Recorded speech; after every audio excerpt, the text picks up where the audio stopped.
Hello everyone, today we talk about the Gallic Wars, and this is the first time we address this topic, so this video is to be considered as merely introductive. We will try obviously to make a story of these wars, of this series of campaigns, even if you can consider them all together. And as you know, it's an extremely vast topic, so obviously I will be talking about this many other times. This is just perhaps the beginning of one very long series that I don't know how often I will dedicate myself to, but definitely it has to be studied and observed, because this is not really just the military history of the thing. It's really something broader. It's looking at different cultures, basically fighting in the most horrific ways, as it always happens basically in war.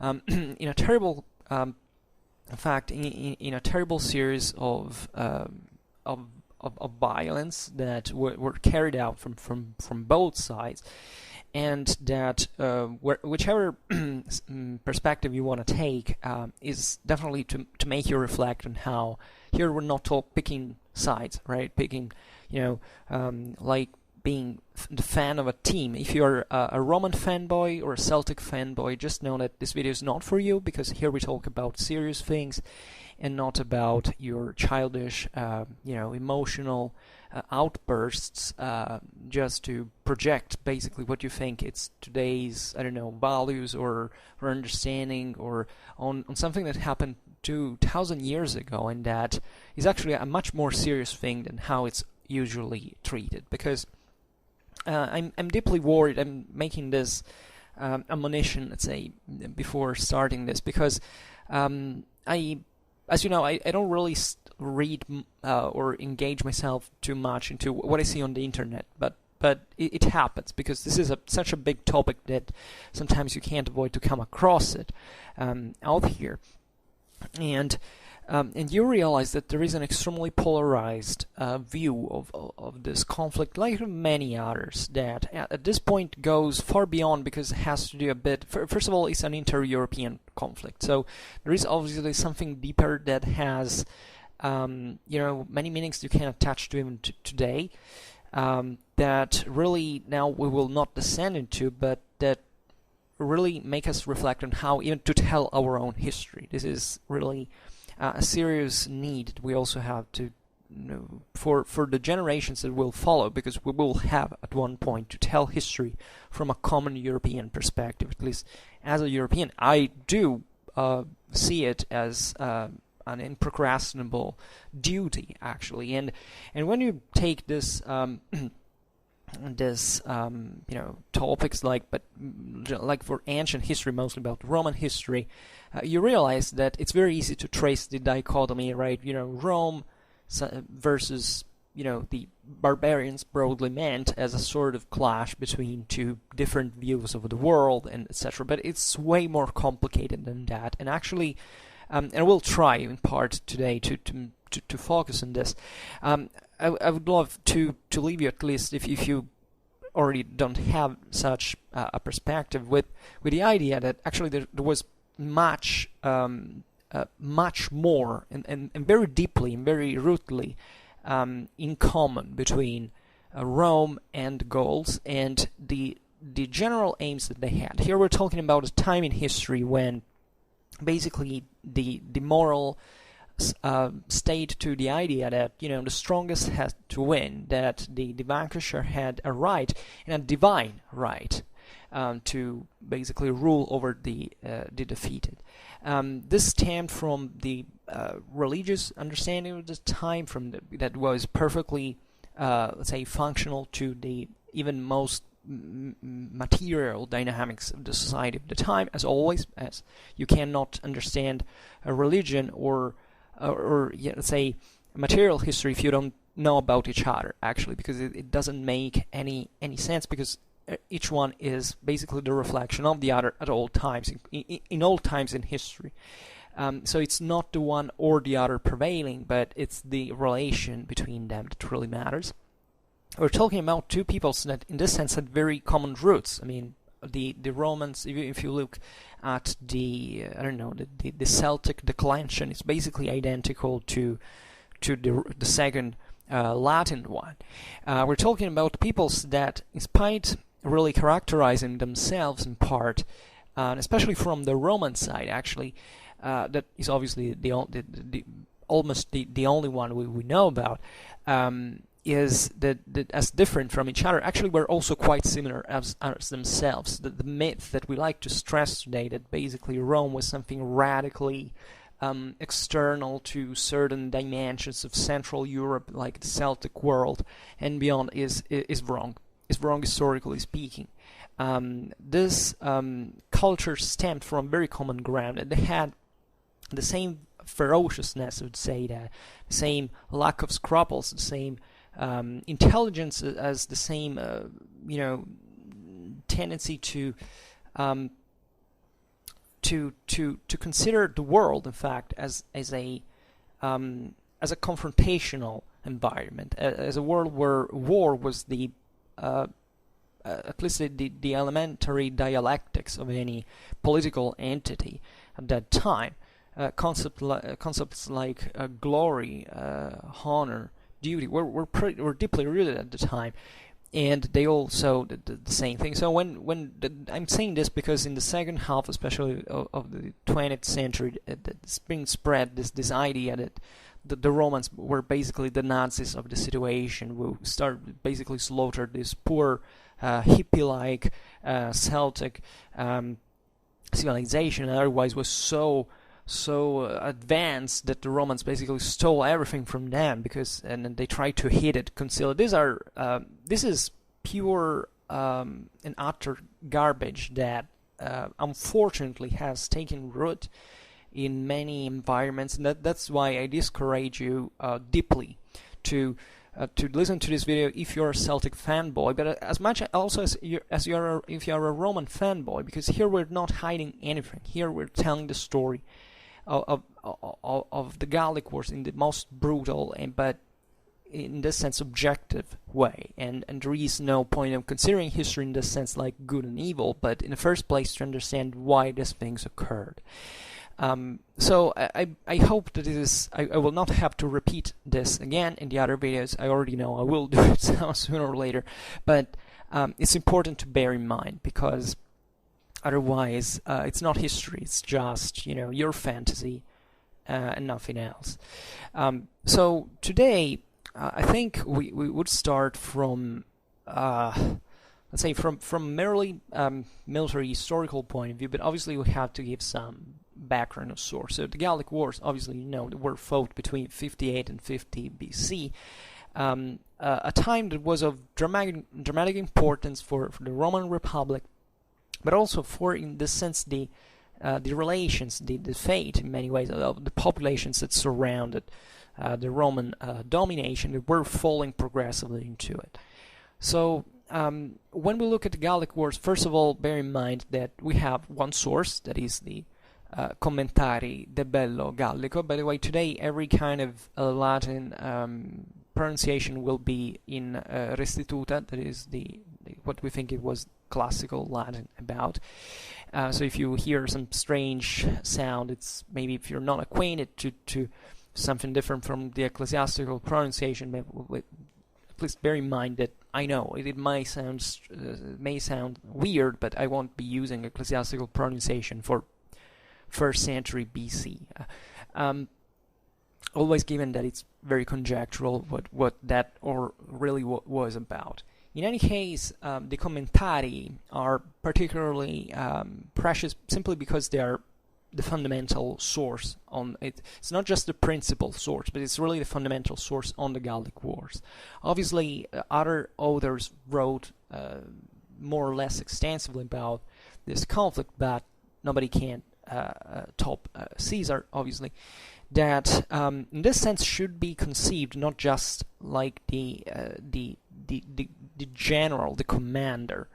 That Caesar was basically at this point proconsul of Cisalpine Gaul and of the Illyricum. So the proconsul was just a kind of another way to say, okay, that consuls were now looked upon with suspicion given their military power, and therefore someone was acting out there in their behalf, so like pro-consul, so that was the thing. But here we are in the first triumvirate, so that Rome is ruled by the so-called warlords in this sense, Caesar, Pompey, and Crassus, that had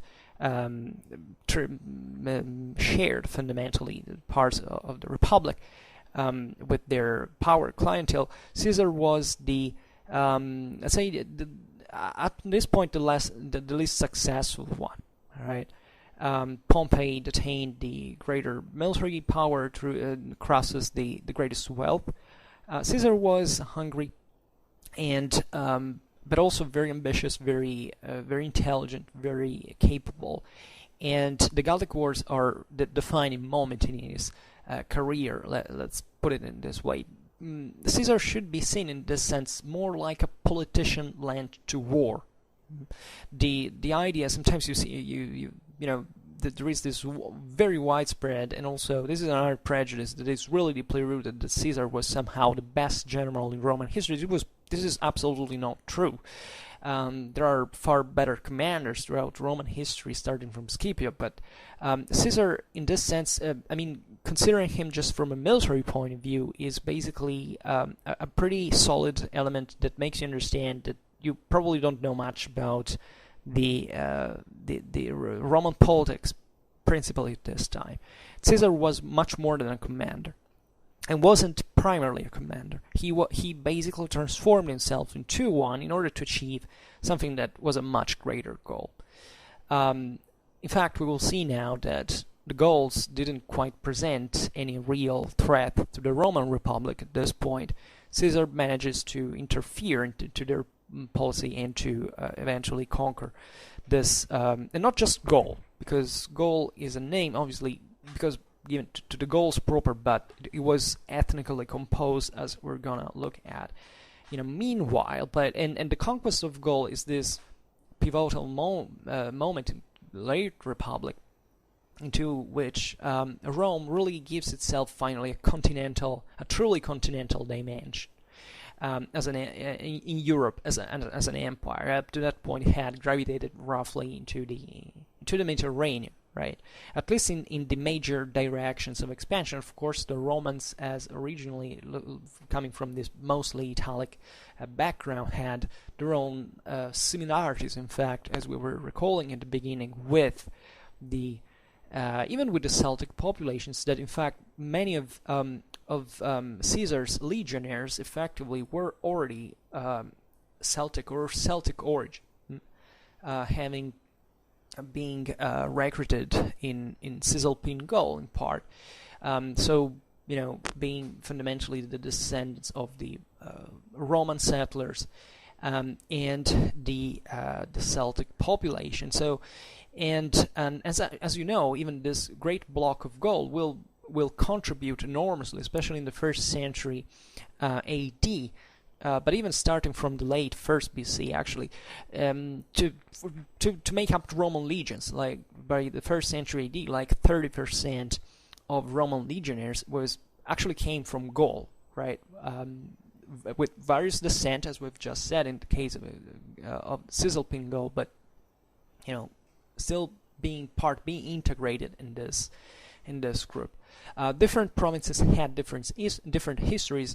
Gaul was one of the most solidly and deeply Romanized provinces in the whole empire, and this is particularly important also because, and we will try to address this during the video, there was a greater plan in Caesar's views that went beyond his Caesarism as a political orientation, let's say, but that was definitely trying to cope with a real problem of the Republic, that was the extension of the Roman citizenship to these populations of Central Europe that at this point had been kind of cooperated with the Romans. The Aedui, I know I should say Aedui, but let's call him Aedui. I always remember it's in Restituta now, so don't freak out if you hear something different. But were allies of the Romans. The Romans had been actually, during the time of the Teutonic migrations, had been, protecting the Celtic populations, especially of the Alpine area. Rome, after all, was already de facto settled in Gaul, in the sense that the Romans had control of Mediterranean Gaul, the so-called Gallia Narbonensis, taking the name from Narbo, Martius, that would be today's Narbonne, and that was crucial to especially ensure the terrestrial connection between Italy and Spain, where also, by the way, Celts lived, especially in both in Italy and Spain in the north, so this tie with the Celts should go beyond the conflictual nature of the world, should go, let's say, to understand the deeper connections that existed between the Roman Republic at this point and the Celtic world broadly meant, as the Romans basically now border chiefly with Celtic populations, not just in the West, but also in the Balkans, even in Asia Minor, where the Romans were expanding, and the Galatians in central, would be today's central Turkey, were an important ethnical element in there, and would always, in fact, even be integrated in having their unique characters, sometimes surviving culturally throughout the centuries. Having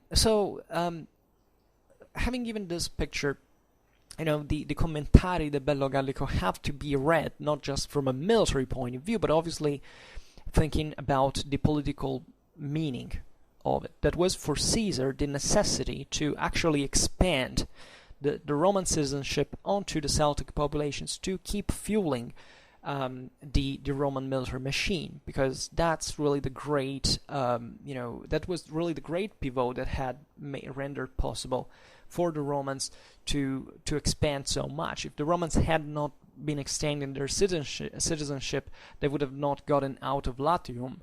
The concept here is that Caesar is presenting these peoples that Romans called, in fact, Gauls, and that had these,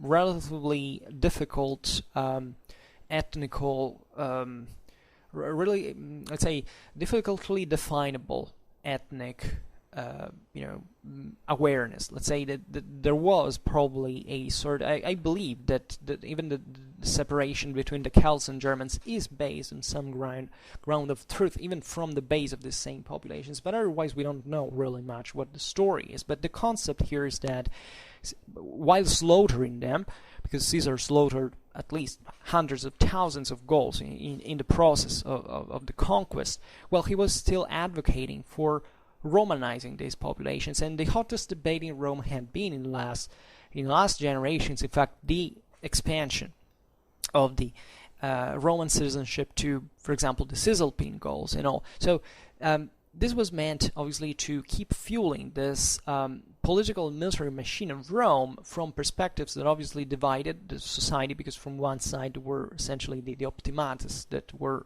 in fact, opting for a sort of a conservative idea that also was embodied by the senatorial luxus and the concept of refraining, especially from the middle classes, from benefiting from this expansion of the markets, also deriving from the same military expansion. It had been a great debate. Now it's too difficult to look at.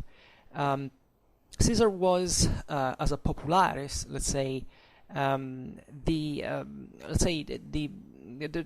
weren't really enormous different goals. After all, it was just the means in these political views that really changed, and this had the greatest appeal among the lower strata of the populace, that in fact, even with the conquest of Gaul, really started to conceive Caesar like a, if not a divine figure, of course, and especially in the Roman mindset at this time, it was extremely still very far from this kind of idealizations, but it still, they believed he was essentially a hero now, that and that could bring essentially a greater prosperity, expanding the base of share that the Roman citizenship could provide.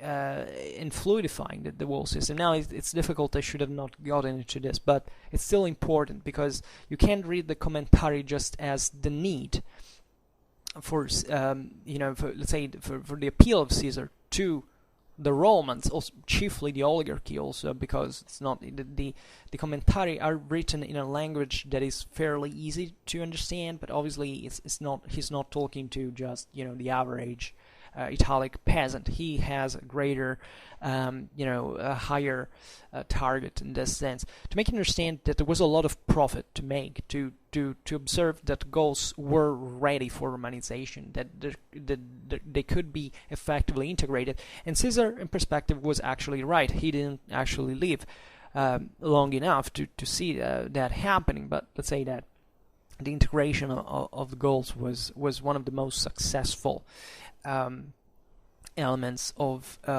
Roman policy at this point, achievements of Roman policy.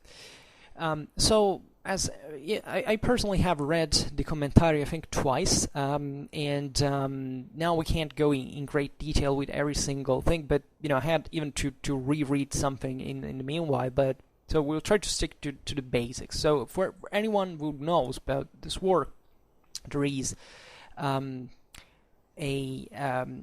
beginning offers this, what we could define as sort of geoethnographic picture of the region, right?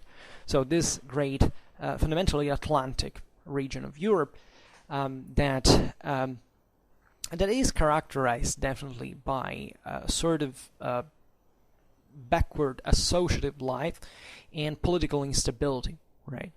And Caesar presents this data exactly for the purpose that we have explained now, because such elements seemed to require a sort of new organization within a superior civilization from the Roman perspective. So the idea that the Romans had already pretty clear at this point is that Rome did not have just the obvious goal of conquering the world, because the Romans were the chosen people of the gods and the celestial deity of the sky, but that the Romans also had a real duty in this sense to civilize, that is to say, to bring a new age to the history of the world, and to confer to populations that were basically all about war, like in these tribal societies,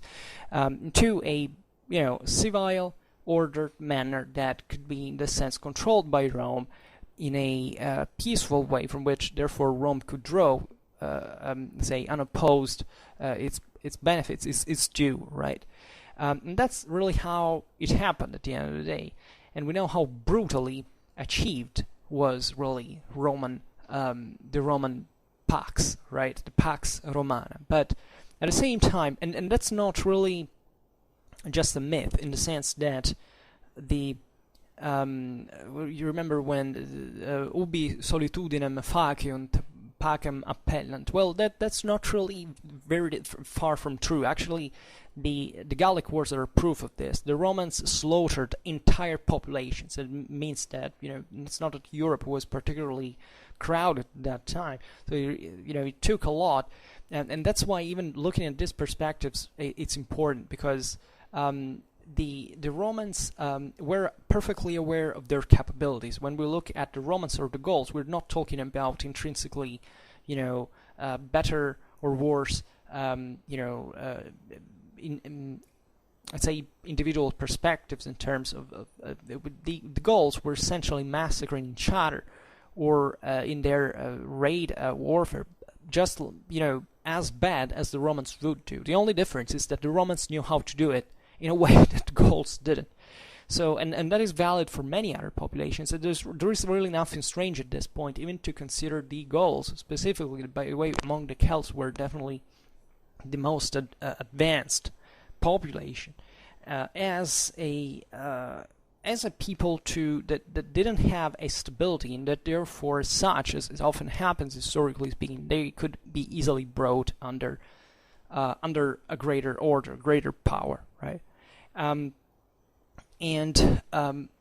The let's say, however, Gaul, and I stress this because there are lots of people out there who were really made buying the notion that Gaul was extremely advanced at this point, right? It was extremely advanced for Celtic standards, for, I would say, even average Central European standards, barbarian standards, as we want to call it.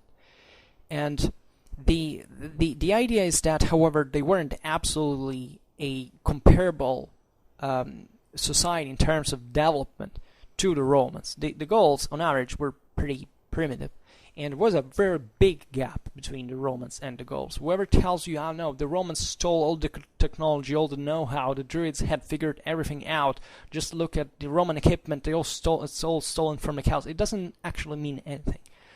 I don't think every sensible person who has at least an elementary knowledge of what Rome was at this point, what the Celts were at this point, could even remotely conceive anything like this. If you think so, just read, and read a lot, even though it doesn't really take a lot to understand certain things.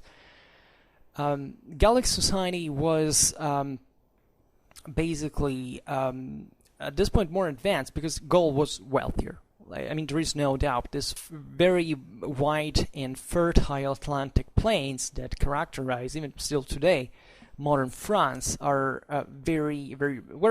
produce a fair prosperity among these populations.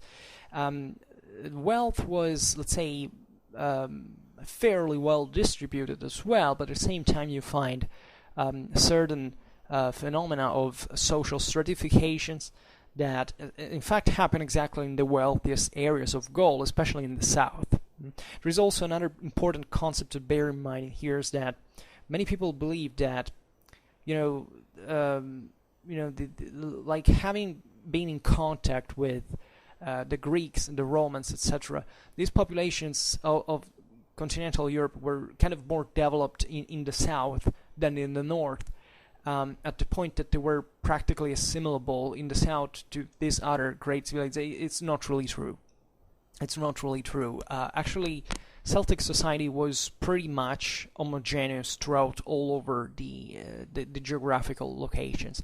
It's obvious that there were certain populations that were that had, let's say, a more open material culture. That definitely Central and Southern Gaul were more advanced administratively speaking, in terms even of in part of the technology compared to it. But it's really, yeah, if you take the other Celts as a measure, of measure, yeah, you can say that, but still that's pretty low difference, right? We're talking about a time in history where the technological asymmetry is ridiculous. I mean, even if you look at the Romans that were very well advanced, as we will see now, especially in terms of mechanical engineeristic capabilities, you realize that it's not that there was an enormous difference between Romans and even the Germans practically. You have to wait the modern age before you start seeing a bit this kind of technological gap. But when it takes to Celtic society, basically, take Gaul in the south, that was basically along the coast, Hellenized with Greek colonies, then Romanized. Basically, the influence of the Greek colonies, just like in other places, like in Crimea, like in Thrace, like in other Mediterranean regions, it went kind of like for a couple of tenths of miles in the hinterland. After that, basically, all that was beyond that was pretty homogeneous. And I've been studying this personally when it comes to, in fact, define the differences between the Celts from a military point of view. Today we will try to enucleate these differences, but you will see that they have nothing to do with material culture or with the even technological, or even tactical skills. The Celts basically fought all in the same ways. And even though there can be some differences that can start being highlighted, it's not that these made a real impact on battlefield. And what you really have to look at is the cohesion of these peoples, the national cohesion sometimes. That's particularly evident in the case of the Helvetians and the Belgians. But for the rest, it's fairly low, and there are really no difference of sort. So the inferior strata of the lower strata of the Celtic population were essentially in a condition of clientery subjugation, some sort of I haven't find a better term, subjection. Let's put it in this sense, meaning that they were dominated by an aristocracy, from which basically came all the big guys in society, like the military commanders, magistrates, the magnates, broadly speaking, and therefore this aristocracy also made up the consultative conciliar organ in essence. There was some political and administrative organization, but especially in central and southern Gaul, but the social structure was still clanic, based on one family fundamentally, or one extended family, whose noblemen owned riches, especially on the base of cattle, of precious metal, and that unavoidably were in frequent clash one against the other. So the tribal groups were made up by these clans that are, it's difficult sometimes to say, okay, this is a tribe, this is a clan, but generally speaking, were several clans making up a tribe and fighting against each other. Why did these guys fight so much? Simply because the local resources were not, they didn't give the same degree of income that war could give. So that war was a profitable activity, and obviously, you could lose. So it has a higher risk, but inherently was a more effective way of structuring and expanding your power than let's say a peaceful life was. And there were actually tribal groups who were kind of more or less peaceful than others. This is something that you can observe even in both among the Gauls and the Germans, but there was this kind of homogeneous political and military culture that saw these tribal warfare being like a constant activity. Celtic society was not urbanized yet, at least. There were some areas in Central Europe, especially in Gaul, that was so rich that given the higher surplus of this, given the Celtic average, had allowed to store enough store enough surplus resources to structure kind of more for certain centers that were usually actually starting as military for military purpose. They were mostly fortified centers. In Latin, they were called the oppida, in fact. That were, however, unavoidably also the center eventually of some form of associated life, of political organization. So in the Celtic world, we cannot talk about cities, but we can start seeing that compared to other populations, especially in certain areas of central and southern Gaul, the settlement development had substantially evolved considerably at this point. And the Romans they knew about this because obviously they were trading with these populations, were understanding where the degree of development in this sense. However, the majority of the Gallic, of the whole Celtic population for that matter, was scattered normally into villages or isolated huts.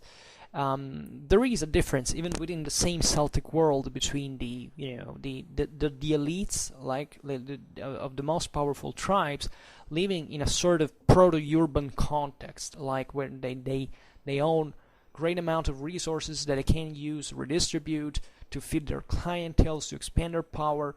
There is a lot of also by education related to this. We will see now, and there is another area of the Celtic world is more peripheral. But this periphery has nothing strictly geographical in it. It could really vary along the various territories. That is still the most primitive world, the one of the country, the one of living out there in the wild and still being very... And this really made a lot of difference, because another key point to understand this world is that objectively, the more you stick to the primitive model, the weaker you are.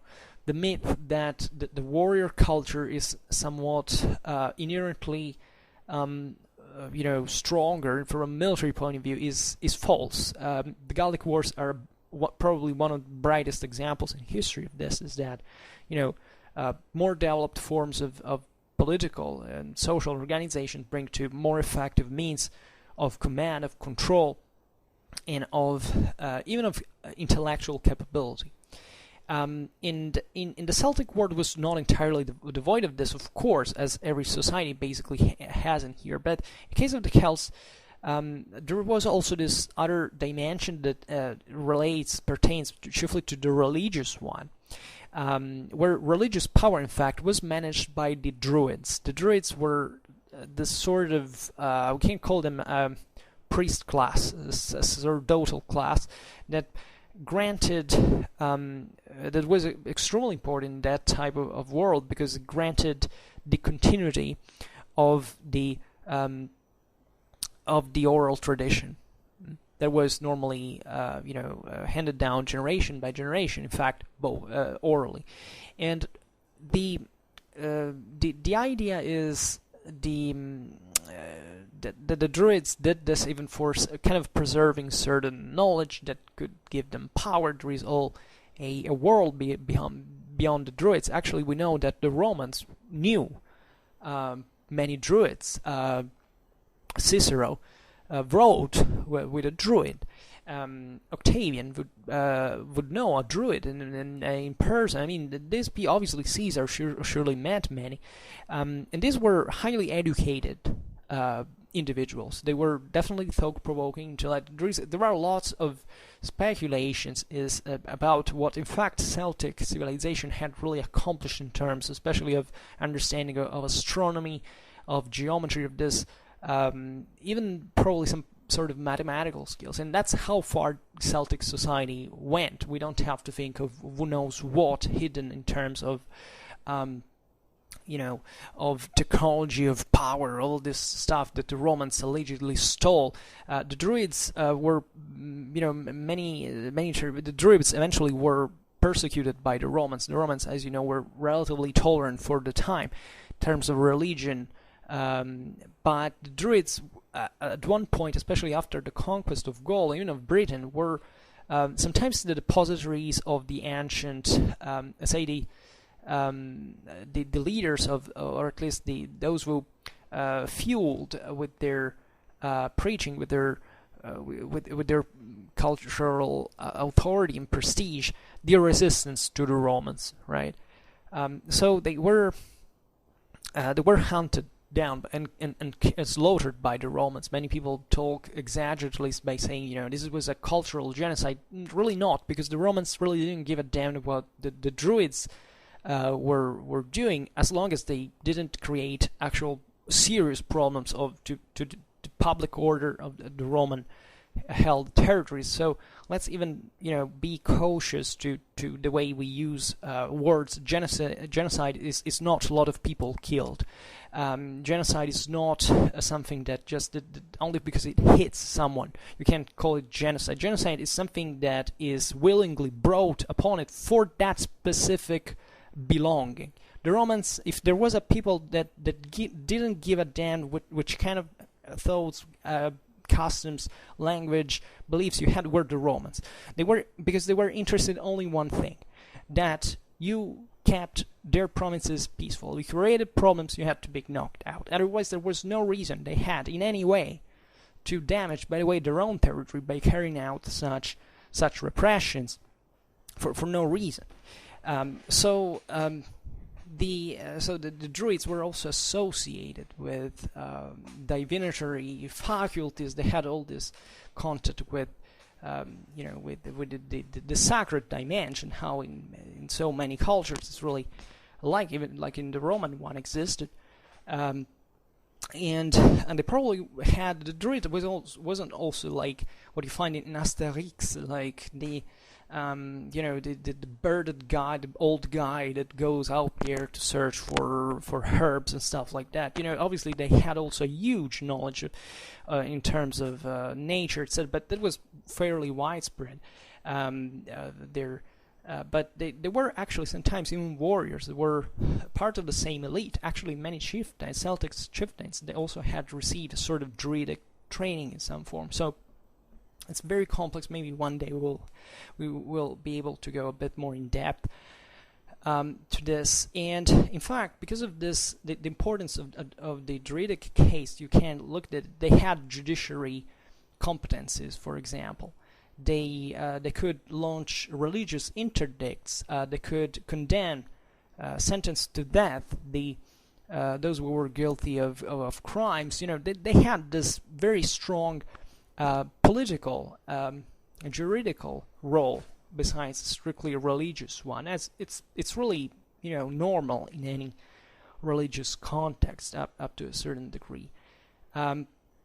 So, as we were saying before, the Gallic territory was full of natural resources, and it had reached this pretty solid agrarian and artisanal development.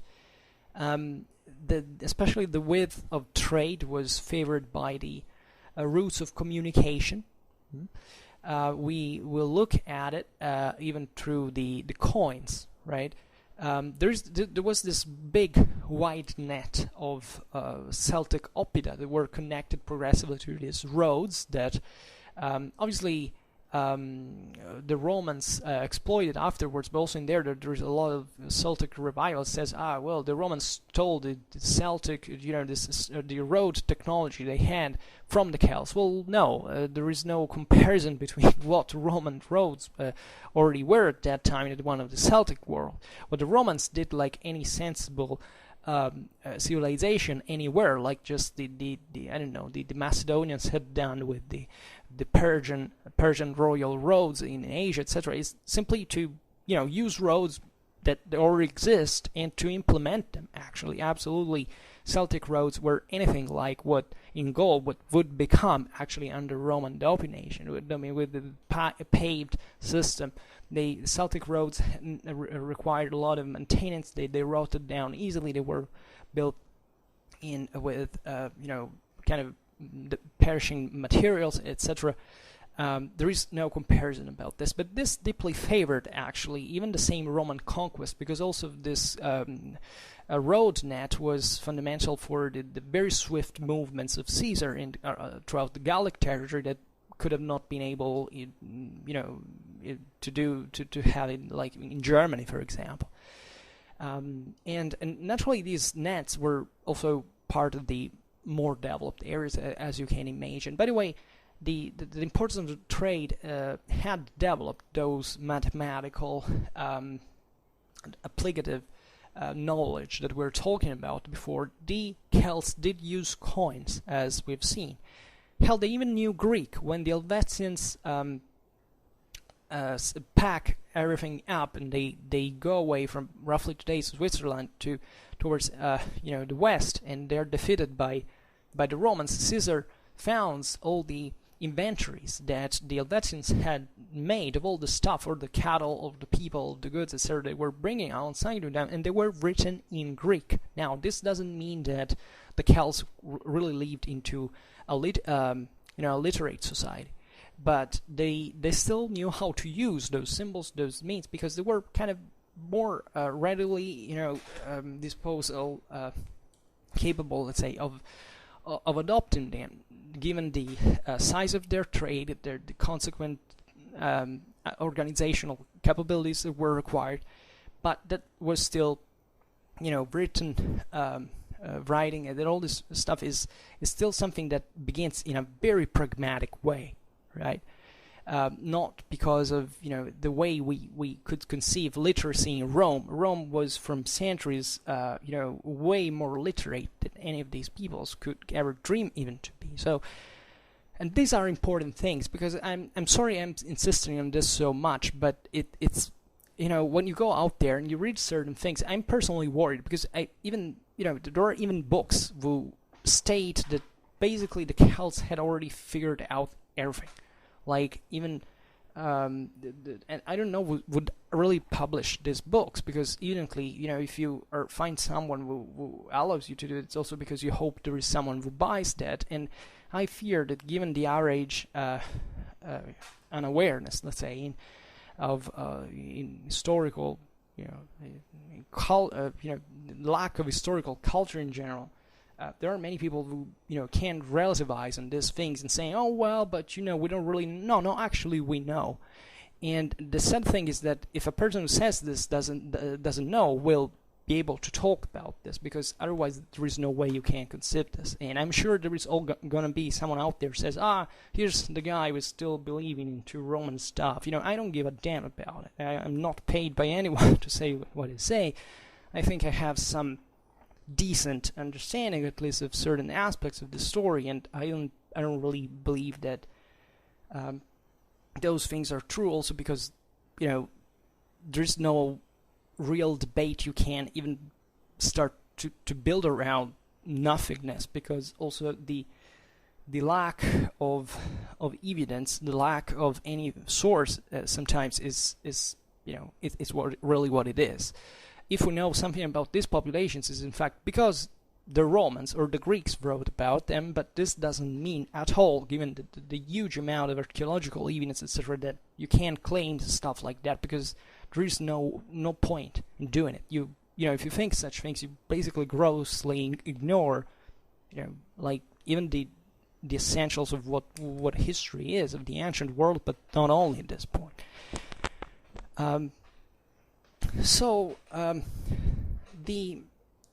This picture was particularly important to be drawn because this makes you understand also why the Romans were interested in Gaul, right?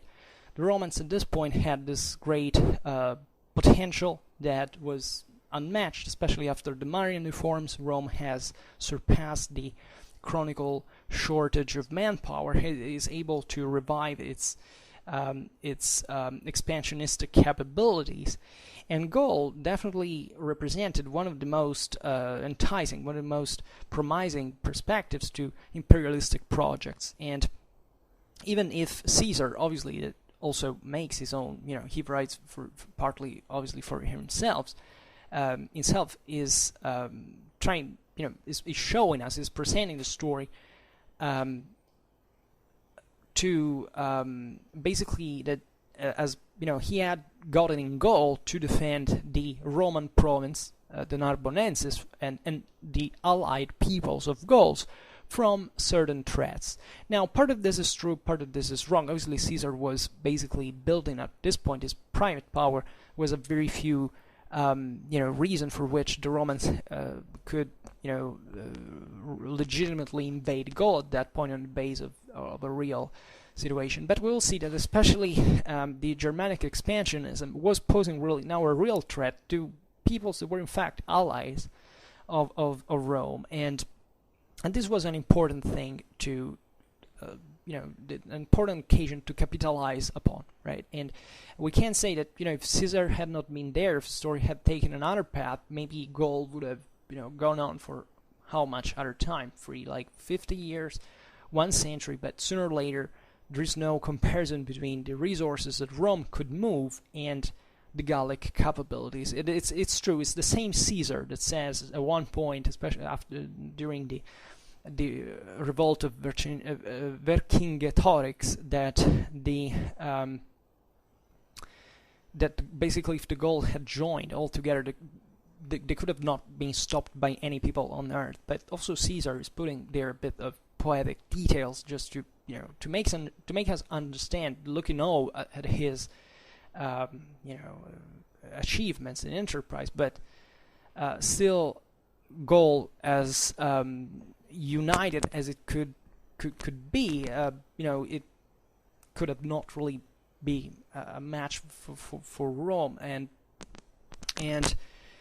however, it's still interesting that this progressive development of Gallic society had brought to a sort of properly Gallic political awareness that was very loosely forming at this point. That is to say that these populations were, were starting to perceive themselves as kind of a unique group, right?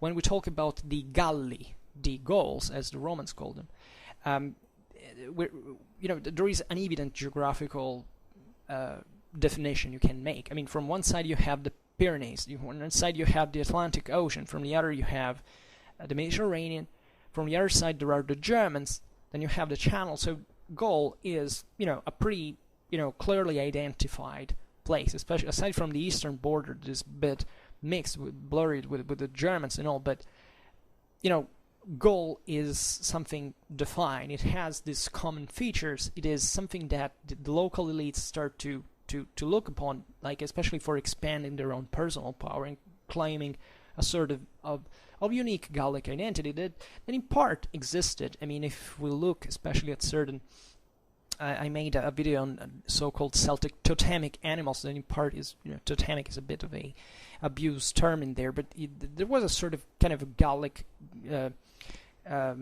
identity in some ways. The Gauls, by the way, are the best Celts that we know from that time, and it seems that actually even this pan-Celtic perspective, for which is relatively it's relatively low. Sometimes there's been an attempt to assimilate the Gauls to even things that you find, I don't know, in early medieval Ireland or other places, but it's pretty loose, right? The Celtic world was enormous, and that's why the differences were, few in the sense that there was relatively homogeneous societies, but in culture, from a strictly cultural point of view, we don't think that they really perceived each other particularly closely, like a unique thing, right? And but this is we already discussed this in part, and it's not the topic of the video. So Caesar was exploiting this great this great opportunity. Actually, up to the very last years, basically Caesar could have launched his offensives not towards Gaul, but actually towards Dacia. Dacia at this time was also pretty wealthy, especially because of mineral resources. Dacia was fairly similar to Gaul in the sense that it was kind of more like a kingdom. Actually, was probably more advanced than Gaul in this sense. These were also populations that had very old contact with Greece, with Hellenic civilization that they were developing in kind of that sense. And that the Romans managed to conquer Dacia at the end because of her wealth, with the second Caesar, that's conceived like Trajan. But initially Caesar thought that could be a viable option. Probably it wasn't, telling the truth, such an easy task as it would be presented. I think it would have been a more difficult one. So the whole thing started really in a moment where Caesar was, probably unaware of the developments, in the sense that the real problem now were the Germans, right? So the Germans were, in a certain sense, what the Celts had been back in the day. This is something that is stressed even by the Roman sources, that basically the Celts were so warlike and primitive and fierce, like the contemporary Germans. And that by moving into Gaul, they had kind of lost their I don't know even how to say that, but their kind of warlike character, their sort of combativeness, because they had kind of been softened up by the luxury, by commodities, contact with these other populations, and the Germans instead at this point were expanding, the Romans had to cope at the beginning of the century with the end of the 2nd century BC with the Cimbri and the Teutonese migrations that were actually pretty big thing, also bad thing for whoever found himself into their path, let's say. These populations, that they migrated from the Jutland Peninsula, which today would be today's Denmark, also with our Central European populations. They went first in today's Austria, then they passed into and they went up to Spain, then back.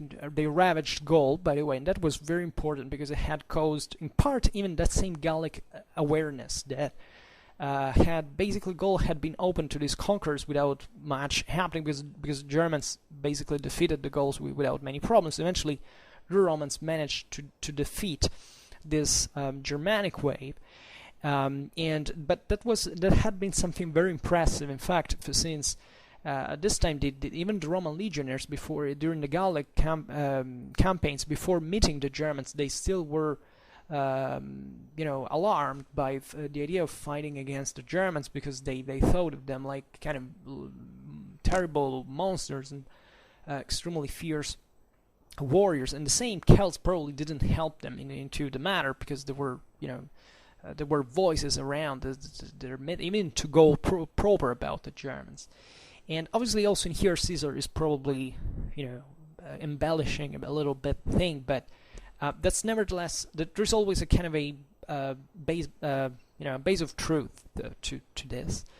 And the Germans were pouring technically south because the Celts actually inhabited what is roughly today's Germany at the time. Then probably the Germans pushed from Northern Europe, from Scandinavia, from the Jutland into the center, and they began expanding. And they seemed to be unstoppable because actually there were many. They were hungry. They knew how to fight. They lived in this extremely primitive and violent and bloody scenario, so that they didn't fear to go out there and take what they believed it was their right to have by divine sanction. Because remember, by the way, that in the ancient world, as I said it before, you don't win because you win. You win because the deity of the sky made you win. So basically, you are ultra legitimized to have what you have because the merit is the responsibility at that point is not. I mean, in part, of course, is yours because you have to be a kind of an elected individual to be conferred glory, etc. But you still that is still sanctioned divinely speaking. And the Germans were expanding now towards. They were expanding a bit in all directions, but obviously Gaul was the more favorable, right? Because the areas of Central and Eastern Europe weren't really that cool. The Germans did expand also in there, but still trying to get. Gaul was pretty wealthy, as we've seen, and was a pretty tasty prey. So what happened is that this Germanic expansion causes a sort of domino effect over other Celtic populations. The Helvetians, or Helvetii, are on the sources in Latin. They dwelled roughly in today's Switzerland, right? Roughly, and they at this point they decided they were pressed by the Germans because the Belgians and the Helvetians were basically the peoples that border the Germans, and Caesar, as well other authors, tells us that these peoples were kind of a mixed breed fundamentally between the Celts and the Germans. Actually, this is true. We know that especially in Central Europe, you don't really have real borders. Even the major rivers like the Meuse, the Rhine, all this, they're not really making the big difference in this sense. If you look at the Cavalry tribe, that was a sort of, in fact, of Celto-Germanic tribe. We don't really understand. It doesn't even make sense to try to qualify. They were probably more Celtic as far as we know, but there is no certainty. That the same etymology of the name means the people who lives across the river, which is, I think, not the Rhine, but Meuse. Yeah, the Meuse River. But the interesting thing is that this say Germanized Celts, let's put it approximately in this way, they preferred to conceive themselves as Germans than Celts, because it was apparent that basically the Gauls had grown ineffective from the tribal and warrior model. They grew effeminated, they grew lazy, they grew idling, as at least relatively to the ancient model of the rough Spartan, let's say the warrior that doesn't really need wealth and all, or is already satisfied with glory and loot and all this stuff.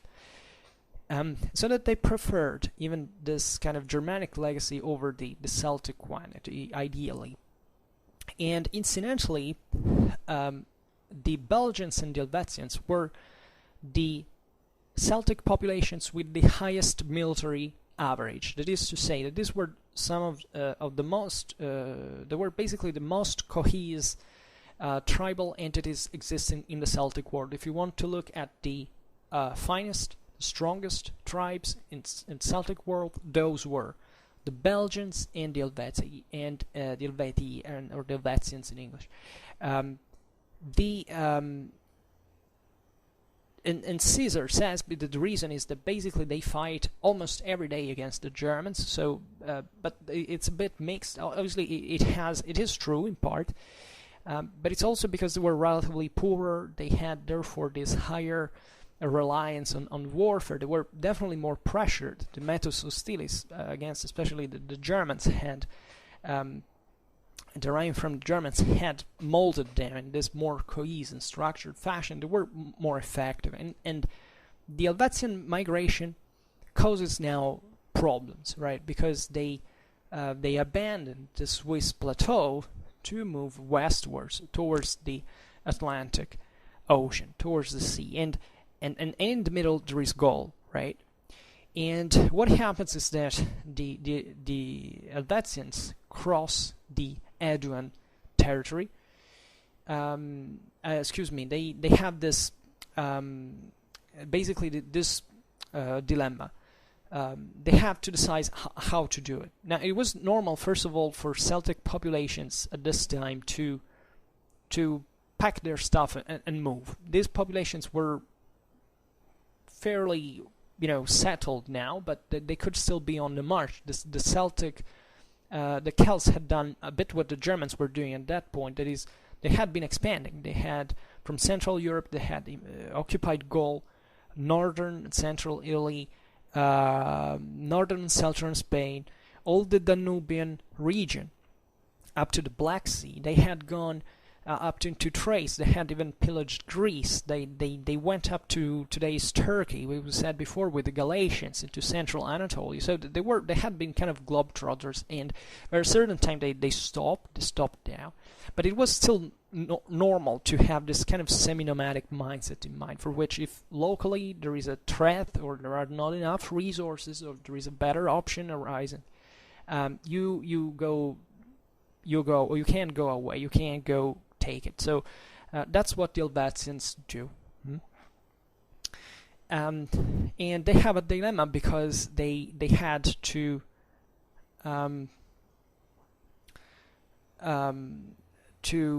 either cross the Aeduan territory or the Roman province. So in any case, they would have really annoyed the Romans in some ways.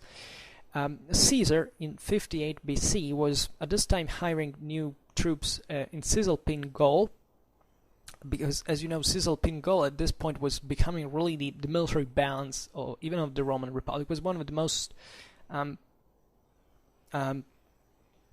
strategically important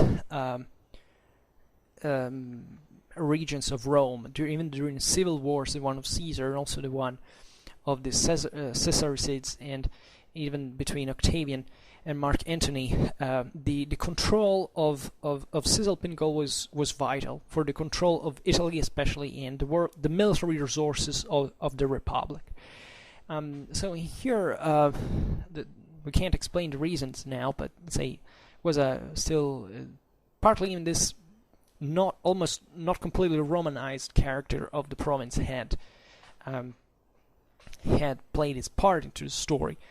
And here immediately Caesar fortifies the passes. He doesn't want absolutely the Helvetians to proceed into Roman territory. That would have been seen even as a sort of leniency from the side of the Senate towards the Gauls, towards the Helvetians proper, because they didn't quite reason in terms of Gauls as a broader mass. They obviously had individual agreements and relations with separated tribes at once. So The Helvetians at this point threatened to invade the Edwin territory. So at this point, we can't go into in too much detail, unfortunately. I promise we will deal with this all at due time. Caesar manages to countermarch them, to pass. Also, he builds already this great bridge over the river that the Helvetians took 20 days to build, and for the Romans it takes just one. So also in here, he also has much speedier. Roman legions at this point are much speedier than the Gallic army. So and eventually manages to defeat the Helvetians as well. So wiping out, this was a great goal, because as we have seen, all the Gauls feared the Helvetians. Actually, perhaps we haven't said it because I'm actually mounting the video. I don't remember that there are parts that I'm cutting off, but all the other Gauls feared enormously the Helvetians. They were really capable of subjugating the whole region if they had not been stopped. So this was definitely a great show-off of power from the side of Rome, to say, look at what we can do against what you think it was the strongest people that could theoretically submit you all. So think what we are now. And that's how Caesar basically therefore impresses. What we haven't said is that the whole Commentari del Bello Gallico are basically a counter-insurgents manual. We'll see it better later when Caesar manages to conquer wide areas of Gaul and start rebelling, and how he manages to cope with this. And it's an excellent manual in many ways. So after having defeated the Helvetians, Caesar gets this new opportunity to interfere into Gallic affairs more directly, in order to enter even physically into Gaul, so in non-Roman held territory. Because at this point, all the Gauls arrive to him, all the representatives of the Gallic tribes, chiefly the Aedui, actually, that, as we've seen, were the major allies of Rome, and also they were a fairly powerful entity into central Gaul. The Aedui were really a pretty solid element there. Obviously, not particularly strong, as we have seen, but against these other populations, but still the major point of reference for the Romans. Because at this time, the Germans are arriving. Even having wiped out the Helvetians probably brought to that, but basically what happens is that the Germanic king, as actually the same Caesar puts Rex in Latin, is actually invaded Gallic territory. He has settled into Gaul proper in the east, and now threatens basically to invade the rest of Gaul. Ariovistus was the chief of a group of Germans, part of the Suebic Confederation. So there is here no real, he wasn't really the king of the Suebi, as he's called sometimes, but he's one of the kings. And the Suebic Confederation at this point was basically the largest power into Germany, actually northeastern Germany, so not really close to Gaul, but that was kind of the major pole of, I hate the term pole, but just to give you a dimension, around which a great part of the Germanic world gravitated, and that were also solidly powerful, etc. But they were still a group of different populations, and the main problem now is that can be played, especially in Rome against Caesar at this point, is that Ariovistus formally is a amicus of the Roman people. Actually, the title of amicus was a sort of standardized definition to say amicus means friend, basically, and it's it was a title. I mean, a title. Well, yeah, that's how the Romans labeled basically these various leaders, these chieftains, these kings that were in kind of friendly, at least cooperative relation with Rome. So the Germans were evidently already also not completely outside the Roman orbit. Somewhere you read things like, the Germans met the Romans like just with the Teutonic migrant. We're really not. We know that there were pretty intense contacts between Germany and Italy. Even the Etruscans went there trading and all that. There were these peoples were way more interconnected than we usually think, and and therefore Caesar has to lose a bit of time, to stall, to buy time, to delay, because he really doesn't want at this point to directly attack Ariovistus. But Ariovistus gives this very, if you read the speech, the answer to Caesar, that's very poignant. It shows you what German mentality was at the time. That is, basically here we don't have to respond to anyone. I mean, it was fairly friendly, but still said, basically we do whatever we want. If we want to invade the Celtic lands till the Atlantic, we can do it. So basically the classic attitude of the average bully that says, "War you until it doesn't get whacked and turned by the greatest mobster that is Rome at this point," because that's what really Rome did usually. Especially all the Roman conquests in this late Republican phase sometimes are either extortions or progressive, subjugations of other populations. But here, at this point, the clash becomes inevitable, and Ariovistus gets defeated with his Germans in a great battle at the foot of the Vosges mountains. And basically the Suebi are obliged to come back, behind the Rhine, because the Romans have basically annihilated them. So this was also another big accomplishment that was extremely meaningful for Rome, because Caesar was ideally even the heir of Marius as a popularis. He had this. He was also, their family were related, and therefore this great defeat of the Suebi recalled, echoed the one of Marius against after the Teutonic migrations. So this all happened in 1 year, in the first 58 BC, and so after only 1 year of campaign, what had been achieved is that Caesar had now entered into Gaul, actually into the heart of the Gallia Comata vel Bracata. This was the name in Latin, that is to say, Gaul with long hair and with trousers, because that was the major the idea of the Gallic freemen. The idea that they had this very long hair, that they wore trousers, which usually in the Mediterranean didn't happen. Even, however, Roman legionaries since this time started adopting this clothes, if anything, for weather, for environmental conditions, obviously. As they were campaigning now in the same place with these peoples where had originated this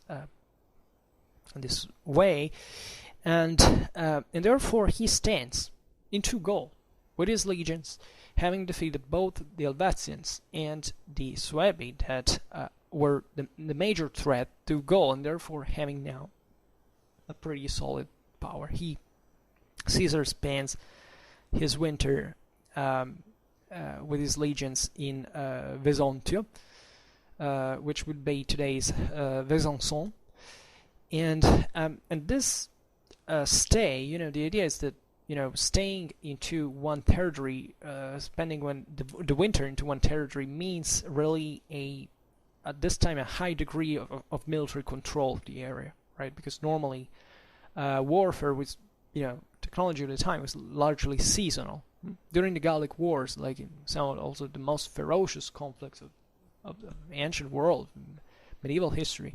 Obviously, there was campaigning in winter as well, but the average was that normally you launched the offensive in spring or and then by autumn you withdrew to your original encampments. And here instead the Romans settled into Gaul and they spent even the winter there. So this thing had been alarming for the Gauls, because in practice now they had been freed from two very important enemies, but Rome seemed probably the strongest one of all of them now.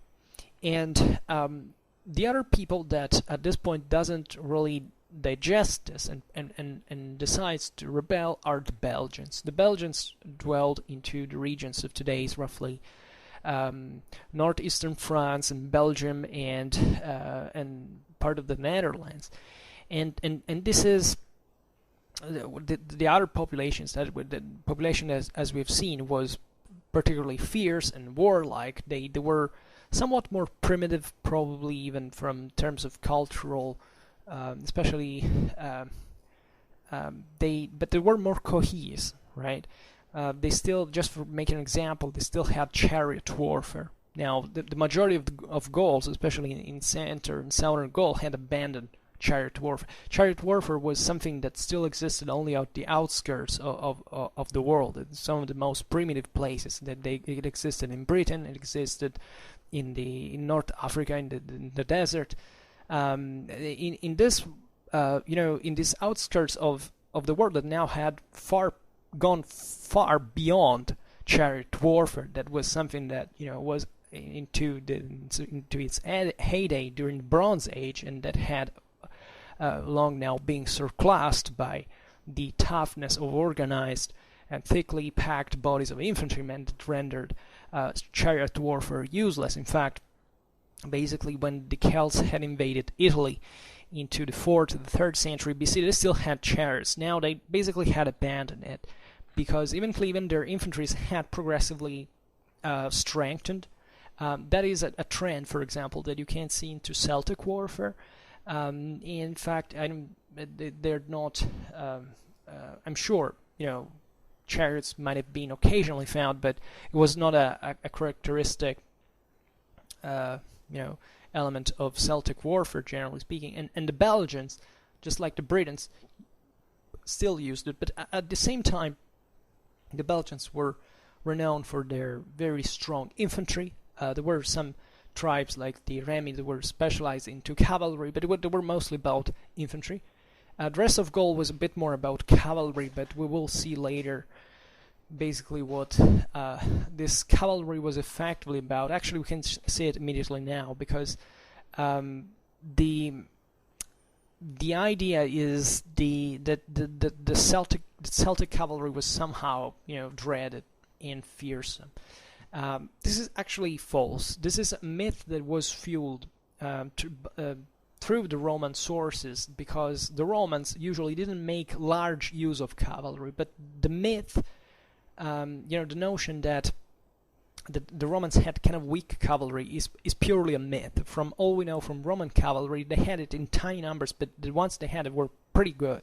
Simply that they didn't need it at this point.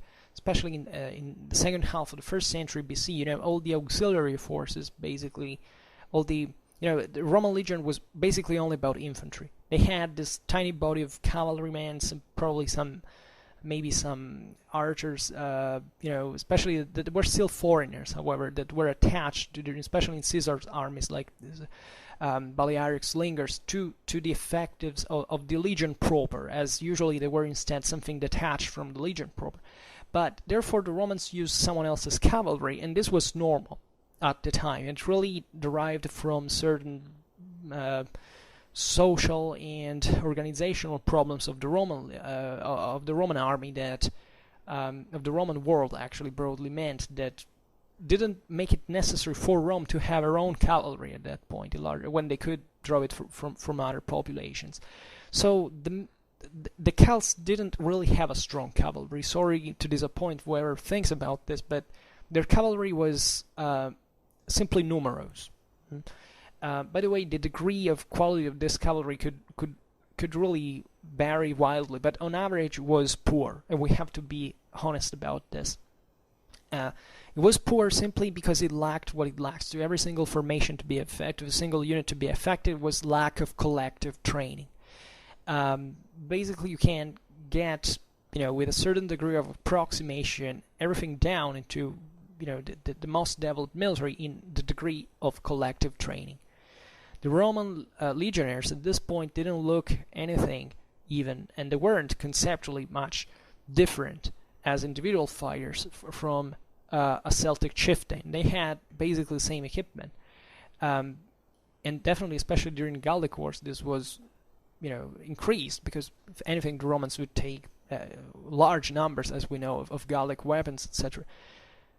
But what made the radical difference was the extremely violent, intense, and continuously practiced collective training of the Roman legions that made the difference. That is to say, maneuvering, keeping the formation, cohesion, discipline. That's really what makes the difference. And don't think that the Romans didn't go close to defeats in here. Actually, the greatest defeats of Rome occurred during the Gallic Wars because of ambushes. And so, that is also clever, obviously, but it's not about the whole thing. But still, the Gauls, even in open field, are not to be underestimated. Caesar was actually defeated, as we will see, into Gergovia, for example.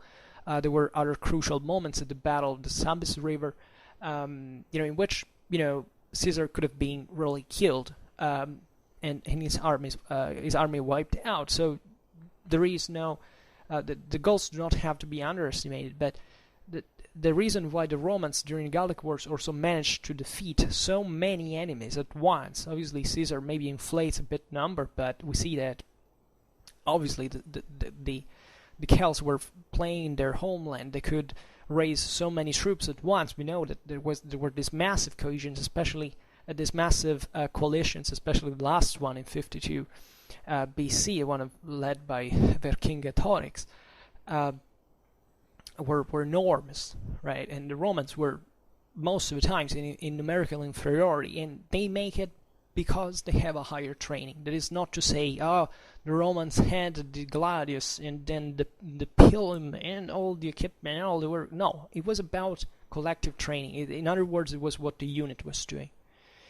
And the Celts didn't have it. The Celts simply didn't have the political cohesion, the training, and the military structures that could confer that degree of collective training. Hence, their overall effectiveness was pretty low, pretty poor, and how the Gallic Wars basically show. On the contrary, however, the individual quality of the Celtic warrior was incredible. Was really incredible. It definitely matched the Roman one. Also in here, probably it should be, actually the Celts even had a superior individual, quality compared to the individual Roman legionnaire. But also in here, that was a sort of social segmentation as well.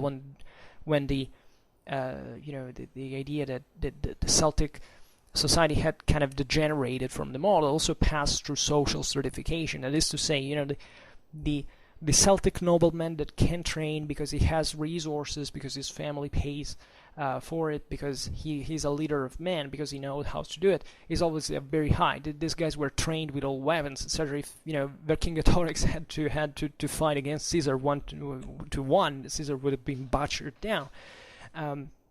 But we're talking about noblemen.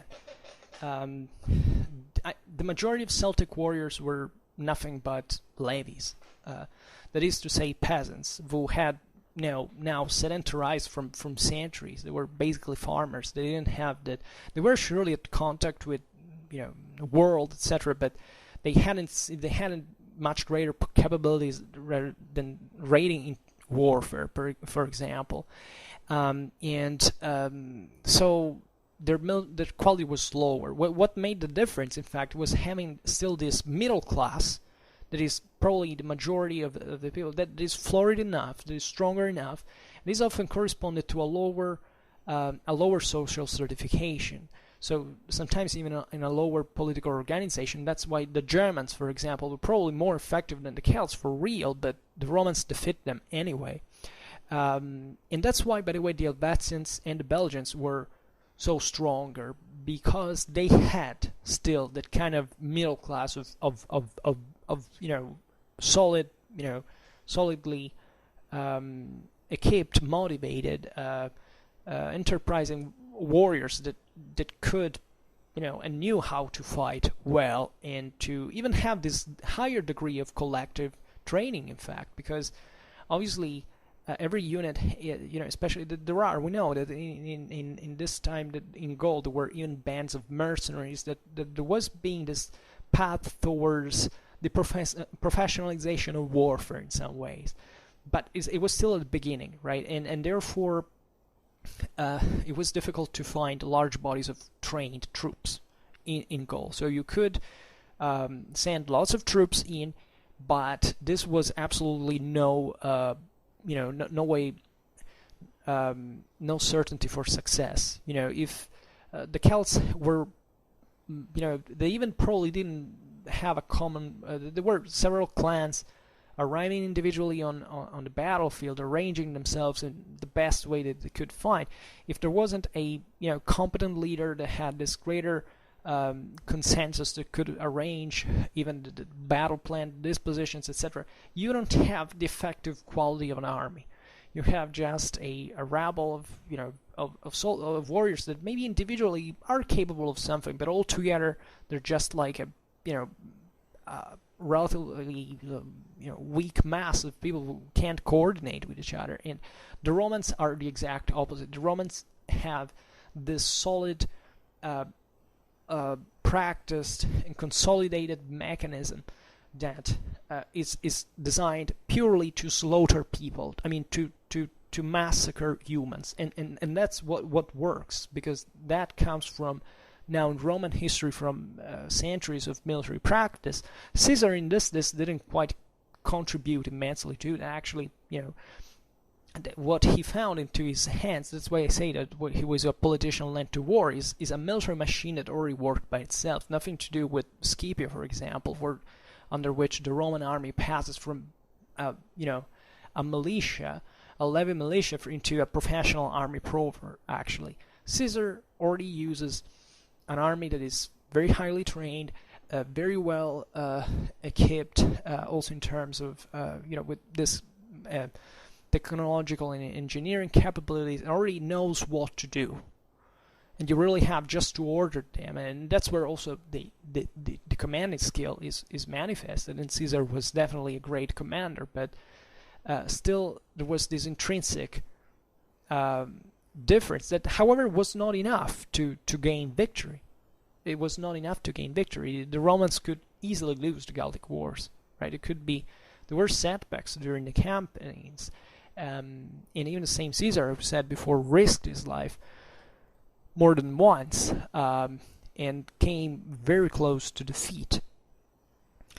So what the Belgians do now in 57 BC is that they decide to fight against the Romans. So they exchange hostages, which was a shared practice to commit themselves to action, because if someone betrayed, someone simply deserted, defected, these hostages could be killed, etc. Just the Remi tribe doesn't join, and so they declare war, and then that's a pretty serious business, because Caesar has now to fight against the Belgians in largely in their own territory, and to move further into Gaul, and that is further away from his base of resources, because Cisalpine Gaul at this point remains all the base of power. Caesar often during winter also came back to Cisalpine Gaul to deal with obviously Roman policy that was particularly complicated, to recruit new troops, to have even to launch Caesar during the Gallic Wars even launched some military operations in the Balkans in the meanwhile. So it was a broader strategic scenario to be considered. Nevertheless, very risky one. So the Gauls at this point, especially the Belgians, were in this case were in great numeric superiority, but Caesar manages to defeat them twice in close to some rivers. The one is the Was, the other is the Sabis River. There is this very tough confrontation with the Belgians that are remarkable warriors. They attack with fanatic courage and valor and physical strength and prowess against Roman positions, sometimes in a completely unfavorable from a completely unfavorable position. They assault the Roman legionnaires. They throw their pila against them. They even take the pila and threw them back to the Rhine. They're really tough. But Caesar basically disintegrates them. With unity of command, with discipline, with intelligence, with cohesion, maintains always his tactical superiority, and basically he chases every single tribe within their own territory and defeating them one by one. The Suessiones, the Bellovaci, the Ambiani, and the Nervi, right? So these were some of the major, actually, some of the major Belgian tribes, and it's a very bloody affair, telling the truth. The Romans also take their losses, and while Caesar was operating in northeastern Gaul in here, his legatus Publius Licinius Crassus, that was actually son of Crassus himself, and he would die in Carrhae with his father, was continuing the military operations actually in the lower Seine basin, what would become Normandy in 1 millennium essentially, and therefore he subjugates all the northern, the coastal northern areas. That is quite important because Caesar is already eventually thinking about Britain, and we'll see now what were the advantages of it. But still, it would take a couple of years before he ventured there. But still, these secondary operations are very important because you understand that Caesar was definitely attacking with the bulk of his forces against the greater enemy concentration, but these other secondary operations are very important. Even the brother of Cicero was involved. Famously, other figures that were part of eventually even the civil wars of Roman that all fought under Caesar at this point. And this is important also to show the Gauls that definitely the Romans could keep them in check wherever they would hit. And obviously at this point the Gauls are still fragmented. I mean, the real problem with the Gauls at this point is that they still were puzzled about what to do, because everybody feared Rome, but at the same time there was a party who said, okay, we have to act now all together.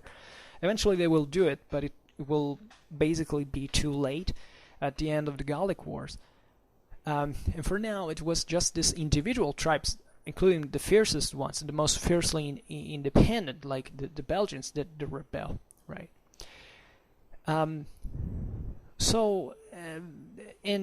However, Caesar's operations at this point are blatantly not directed to safeguard any kind of Gallic security, because the Belgians rebelled kind of their own, and Caesar goes up there, all the way through Gaul to slaughter them. And so in 56 BC, the Roman imperialistic project was now uncovered pretty evidently, and this caused the reaction of another people, that is relatively peripheral, but it's also very important. Were the Veneti. The Veneti were a people of today's roughly Bretagne, between basically the Channel and the Loire river, and the Veneti were chiefly actually a coastal tribe, and they were engaged into naval trade. They were skilled seamen, and they especially they had their main center into this extremely well defended area that was very difficult to access, both from land because it was surrounded by swamps, and from sea, of course. And up to that point, they had the best fleet in Gaul, so nobody could basically attack them. Caesar at this point had to deal with them by creating a fleet on his own, and he started building it on the mouth of the Loire river, or along the Loire as well, and he uses actually local carpenters and people who were aware of building ships that could deal with the Atlantic currents, actually, because Gallic warfare in the Mediterranean was way different. The ships of the Veneti they had a much higher, they were much taller, and they had a much more solid hull. We know that even the spur was sorry, not the spur, but the rostrum was not capable of piercing through them, so that they had this edge particular, and Caesar actually builds basically more kind of Roman-like ships, telling the truth,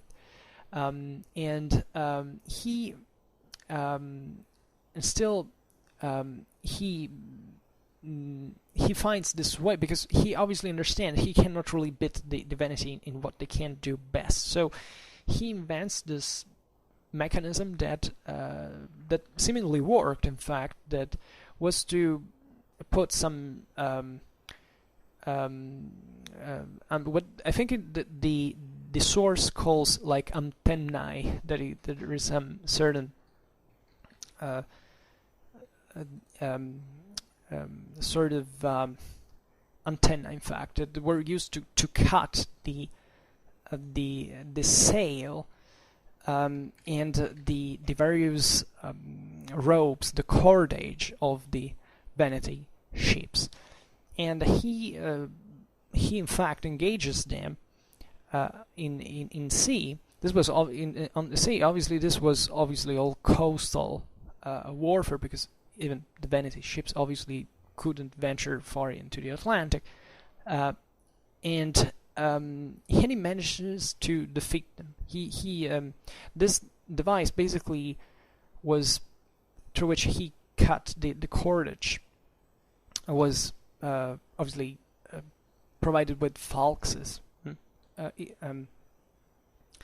posed on long poles, right?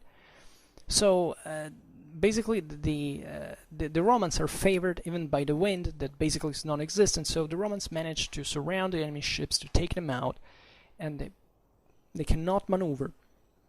The Roman ships were faster, more agile, and so the Veneti are defeated, their city is taken from sea, and they were very harshly punished.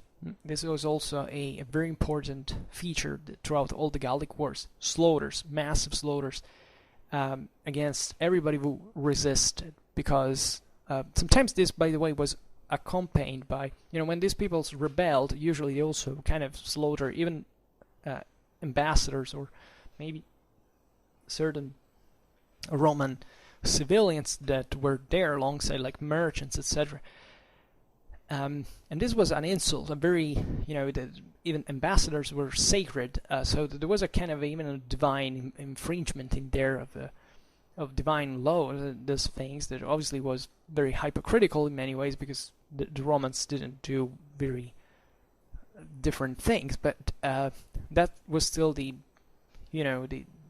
element that could justify, theoretically, or at least to motivate such very harsh reactions. But obviously these slaughters are not carried out just for for lust of violence or for stuff like that. Obviously, this also entailed looting for making the Roman legionaries happier. So definitely, Caesar's veterans were not spoiled because what they went through was a pretty harsh business. But that's why they were rewarded sometimes, even with this very savage loots that were granted sometimes. But Caesar was very sensible to this too, and for very intelligently, because that served the political purpose of reading, showing what was happening there for some reason. And at the same time, the Venezians crushed Crassus in the south, obtained the subjugation of the Aquitanian tribes. The Aquitanians were this population of not very clear origin, together with other populations out there, like the Ligurians or the Etruscans that dwelt in the southwest of France, right? And they southwest of the Garonne river, or actually, roughly, but also partly that they were mixed with other populations in the south of the Loire. And this flank was particularly secure. So even if you look from the map, you can see that Caesar basically makes a great, like, a question point in terms of route of invasion, so that he deals with the with the greatest enemies first, so that he doesn't make the strongest tribes strengthening further, and then proceeds with the secondary theaters with these other populations that are not really very a big threat really. But they're still important, and that's why that secondary activities, like especially the ones of Crassus, sometimes of Labienus, the Magister Equitum of Caesar, are particularly meaningful, because they helped greatly to not to make the fire of revolt spreading contemporarily into several places and letting burn. So it's at this point that Caesar effectively has covered almost all, aside from central Gaul proper, basically all of Gaul, right? This area of central southern Gaul will be there's relatively tiny compared to all the rest. Will be conquered only after the crash of Vercingetorix revolt, right? But at this time, Caesar makes this great, this very powerful shutout by declaring Gaul as a Roman province.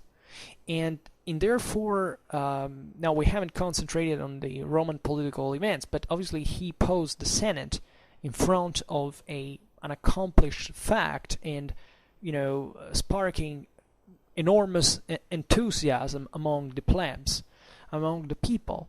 And this was extremely, like in 2 years, because this was really amazing. I mean, the Gauls were not a people like all the others. The Romans had always had this kind of the Gauls were some of the original enemies of Rome by tradition. Think about the Battle of the Allia River, the sack of Rome, as a consequence by Brennus, this idea of the Gaul, that is the terrible savage primitive warrior that came in there. And actually, time of Brennus, it was kind of true, because as we have seen, both the Romans and the Celts had undergone a certain process of civilization in the meanwhile. But still, the idea of the Gaul, that is this great barbarian enemy of the myths of Rome and the legions of Rome and its her political and military prowess, were echoing into Roman society. The Germans had also appeared, because everybody remembered the Teutonic invasions, let's say. But here, basically, you have Gaul, that is this enormous area that the Romans knew existing in the northwestern of Italy, and the cradle of all these, of these ferocious, these fierce warriors that are subdued in only 2 years. I mean, Rome had been fighting for centuries, back in the day against the Celts. As we've seen now, some of them were friends of Rome in Gaul, but conquering that whole thing in 2 years is like the Roman people go literally bananas. I mean, they're so they love Caesar. They loved the Romans had love for the vanquishers, for the victorious general.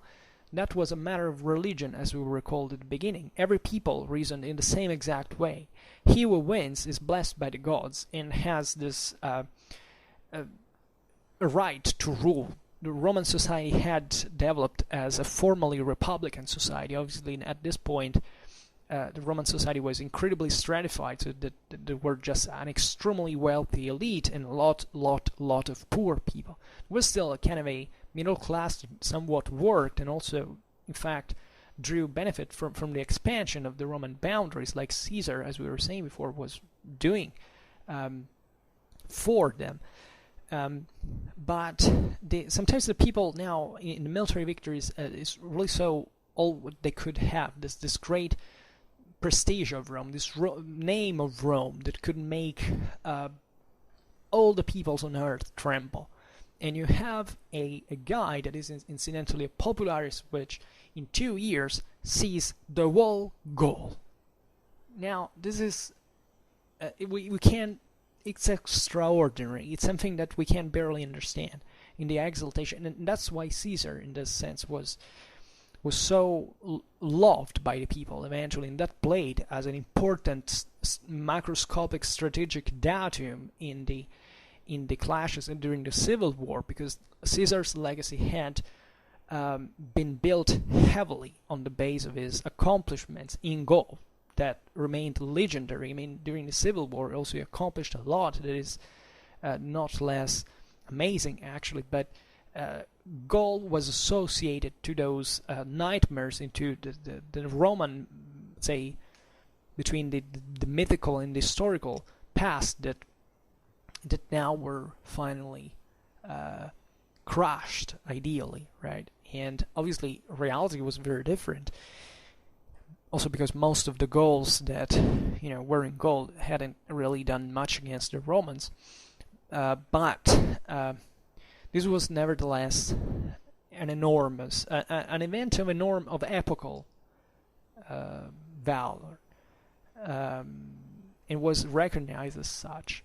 Now, while Caesar is taking care of this rebellions, the Germans start, annoying a little bit once again, because in 55 BC, two Germanic peoples, the Diusipeti and the Tencteri, invaded Belgic Gaul, so in the northeast. And at this point, Caesar goes there. But by the way, Caesar at this point has extremely fast-moving armies. He is quite experienced at this point to really. Gaul is pretty big to make these very swift and rapid moves across Gaul, and therefore having this edge in mobility that takes the enemy by surprise, that doesn't give him time to realize what's going on.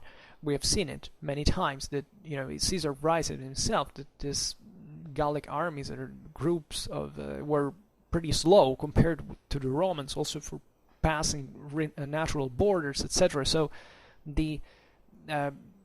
here the Romans really displayed an enormous military skill that the Celts were kind of terrified by, and therefore he goes into the Gallia Belgica, as it was called, and he starts some negotiations with the Germans. But at the same time, he manages to exploit very with great ability the infraction of the armistice to inflict a very heavy damage on the Germans, because basically there had been a bunch of Germanic cavalry units that aggressed the Romans where they were foraging, and and this brings Caesar to arrest immediately all the other Germanic chieftains that weren't there, that maybe also hadn't done with that. So the Germans are taken by surprise because they're now deprived immediately of their chiefs, of their guides, and the Romans managed to overcome them and to exterminate them. So at this point, Caesar is fed up with the Germans, and he launches his first raid into Germany. This is the first time the Romans invade Germany, and there is this probably the most amazing engineering accomplishment, not just of Caesar, but also of at least among one of the greatest military engineering accomplishments of the Roman army, is the bridge over the Rhine in today's Koblenz, that is at the I don't know whether to the flowing into of the Moselle and of the Rhine. And by the way, I've been there. It's a fantastic place, and in here, or somewhere actually something like 15 kilometers away, not really there, Caesar builds, that's border with Germany, he builds a bridge that is a masterpiece of ancient military engineering. It's almost 500 meters long. He builds it in 10 days. Now, there have been some engineers, there's been a reenactment, tried to repeat the feat. In 10 days, they didn't make it. Romans made it. It was something incredible that shocks the Germans, because the Germans had never seen anything like that. The Germans were almost devoid of any completely of any kind of this kind of engineering capabilities. They think they're safe beyond the Rhine. They see the Romans building in 10 days this bridge and passing with all the legions, and they're literally terrified. That was really what terrified these peoples, because for them it wasn't conceivable that war could be fluidified and managed in that way, simply for those technical abilities. For the average German warrior, the thing was about being a great warrior individually speaking. That's what we were talking about before.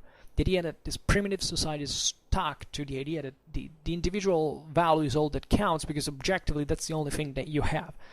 The Romans overwhelmed them with this, and Caesar launches this raid into Germany, that it doesn't go very far, but in the nearbys, and basically massacres and loots, and extremely rapidly, extremely brutally, and extremely efficiently among these Germanic populations, to show off and say, don't ever try this again.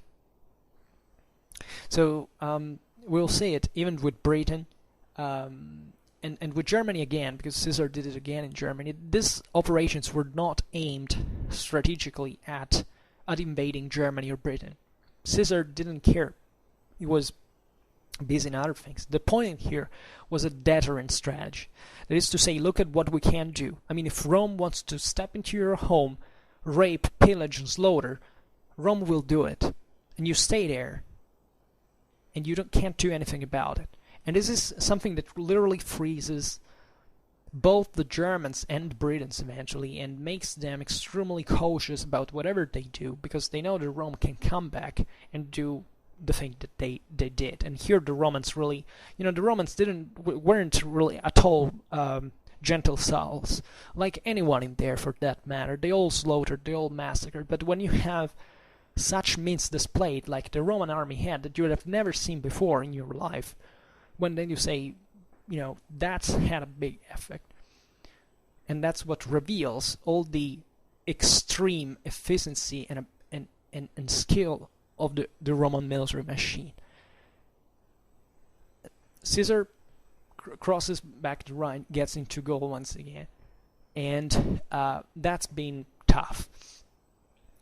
And here it's the rapidity which happened. Think about the systems like the Gauls and the Germans that only clashed among this kind of groups. Now warfare had got a bit more dynamic with this kind of tribal confederations that exploited strength and then brought to these peoples to migrate and to enter. But the average was still, kind of frontier warfare, raids, counter raids. Now you have the Romans who come and go at their will, from crossing hundreds of kilometers in a few days, apparently without any. And actually, the Romans draw heavily from the local resources in order to do that, but that's why controlling the territory is fundamental. So even these acts of violence, you don't have to take them as a last for it. It's what you have to do if you want to get out of there alive, and it's not a justification. The Romans slaughtered hundreds of thousands, even of innocents. But if you analyze individual cases why they did it, there was always kind of a reason for it. This is to say, maybe people who had not, who had done anything, got wiped out because in that position it was kind of annoying. It was a nuisance. Maybe people who had rebelled was not touched because still maybe keeping it there maintained that balance that you needed intact. So they could get away with that. It happened in the Gallic Wars. So you have to catch the logic behind it. That is way more important than the whole thing. So this is also another great feat, entering into Germany. The Germans back in times of Marius had entered into Roman Gaul, into Cisalpine Gaul. Now Caesar brings war into their land, right? So that's very meaningful. The Romans, those peoples cared very much about this symbolism. It didn't happen by chance, right? And Caesar really knew how to play the game. So at this point, there is a moment of relative stability. And during 55 and 54 BC, Caesar deals chiefly with Britain. Basically, he crosses the channel twice, as we said, and he invades the lowlands, basically. And the reason why the Romans did this is, Caesar basically justified it on the basis of the fact that, and it is probably really true, that the Britons were supporting actively the revolts in Gaul. And in this sense, we shouldn't differentiate much the Britons from the Gauls, because actually it doesn't make sense. The Britons were Gauls. They were Belgians, more specifically. The Belgians had started invading Britain since a very long time, probably since as long as they settled in there back even in 500 BC, it started probably getting in there. So there were also these several waves of also maybe Celtic peoples that had come there, centuries before. Now they had mixed with the pre-Celtic populations, but now there were other waves arriving. So they were kind of Belgian themselves, and we often, and that's a scenario that is often overlooked because there was actually a very intense relation and communications and trade and exchanges between the northern and the southern coast of the Channel, and therefore it's as if everybody knew that the Channel could be crossed evenly. It wasn't really an enormous deal as is often thought.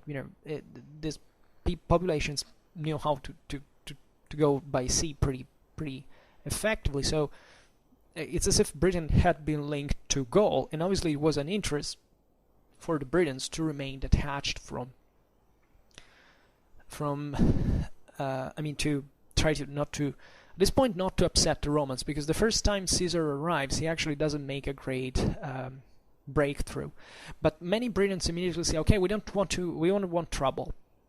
We submit to Rome. We want to be obedient. Don't worry, because they had known what was happening in Gaul, and the Britons, and I say it here, they were actually among the whole Celtic world the ones with the lowest military quality in absolute terms, and the reason being that they were in part poorer. Actually, the lowlands, and in fact the region where the Romanization would be stronger in the future after Roman conquest, I'm talking about 1st century AD, are kind of similar to Gaul, but still the whole Britain is much wilder, more primitive, and it's a place that, in fact, is much more imbued with that kind of sense of heroic, warlike culture that is based on the warrior, the champion with his retinue, but it's, collectively speaking, it's the lowest thing you can find there. So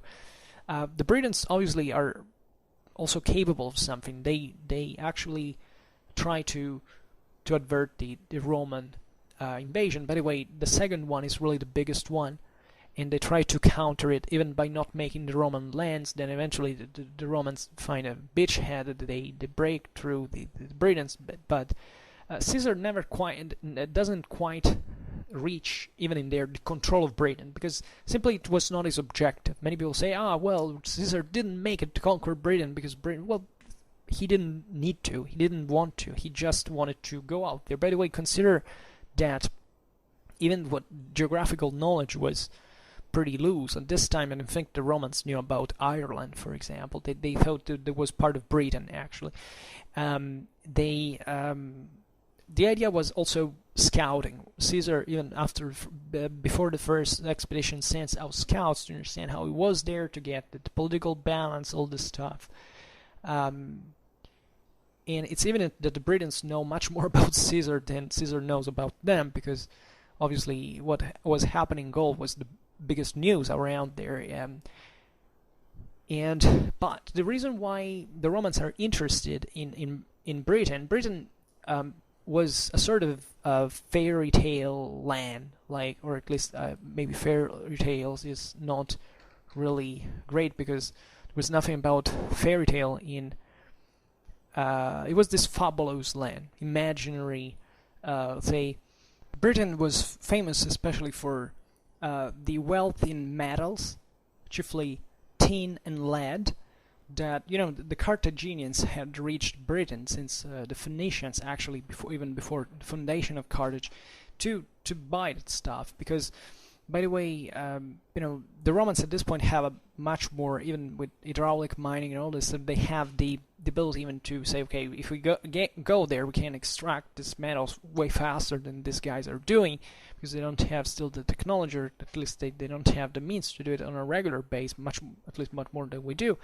But these metals were important. For the rest, Britain was definitely poor and wild, but it was also rich in grain, especially in the south. Think about Cornwall, and in general, controlling the trade between Britain and Gaul was important, because as we've seen, there was this large trade net that the Romans naturally wanted to exploit.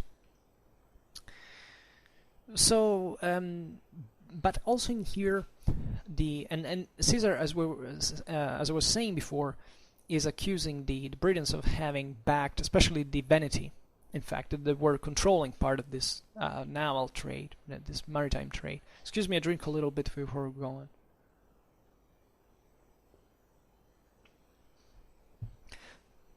So the first invasion is just to taste, to check the ground, right? The second one is the Romans station in here 5 legions for 3 months. First month, the first expedition had problems even for the fleet, the weather, the oceanic currents were too strong. When Caesar comes back in the north, he launched his fleet was at Boulogne-sur-Mer today, very, very close to in fact between France and Britain, and he had built something like 60 ships. And at this point, the Britons have had time to prepare.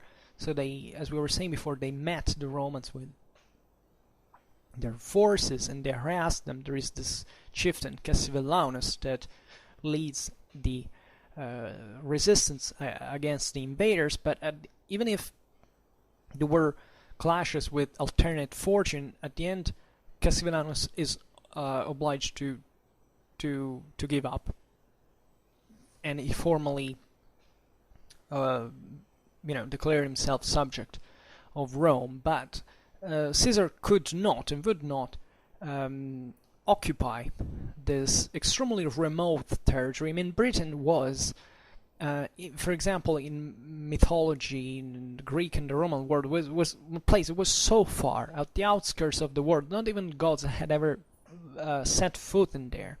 And the Romans, in this sense, were enormously proud because, they had set foot in a place where not even gods had managed to arrive. The Romans had this very strong sense of themselves.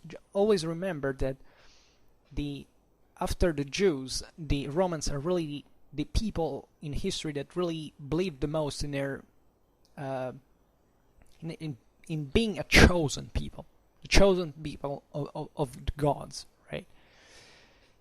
And the invasions of Britain are particularly important because also in here, basically, they have an extremely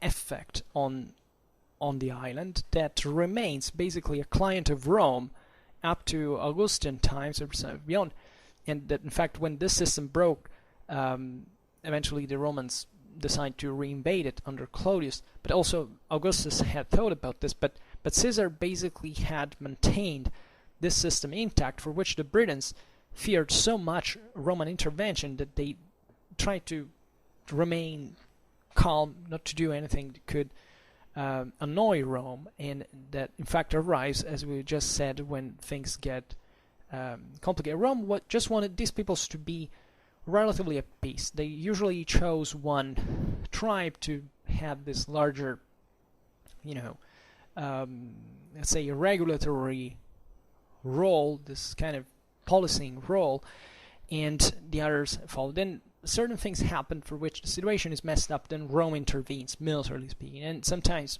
as it happened in the case for Britain, to incorporate the territory under their direct control. But Caesar starts this clienterly phase of Britain that remains under Rome, even if Roman legions are not there. So obviously it's a sort of the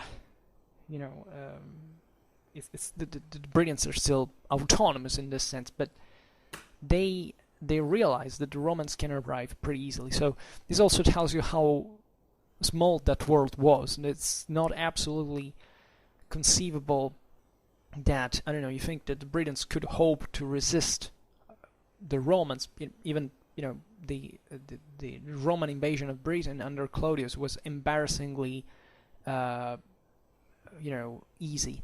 As we were saying before, the local tribes really weren't anything like a problem, and don't come up with Boudica and all, because that only proves that in fact they got slaughtered all in the end. So it's not really, everybody can rebel at that time, but that simply just means that you have to calculate how much time is left before you're razed to the ground, because that's what Rome was based on. So even some rebellions were basically aimed just being doomed because there was no other way out, and this kind of independentistic perspectives are very far from the way we interpret them as the struggle for freedom in the in the purest sense than we imagine. These tribes just wanted basically to do whatever they wanted, that is to steal freedom from other people, just like the Romans had done.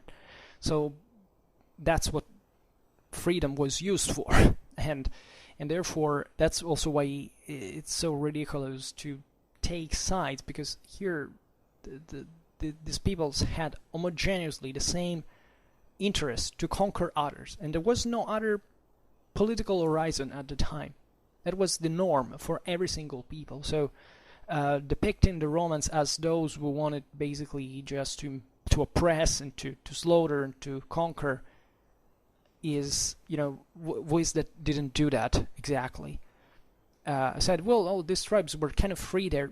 The only reason we were free is because they either had conquered someone else, taken their place. I mean, all these populations had migrated from somewhere and taken someone else's land, first of all, and tell me which people hasn't done it in every history, because otherwise it's kind of ridiculous to be talking. And secondly, they were constantly trying to conquer other peoples.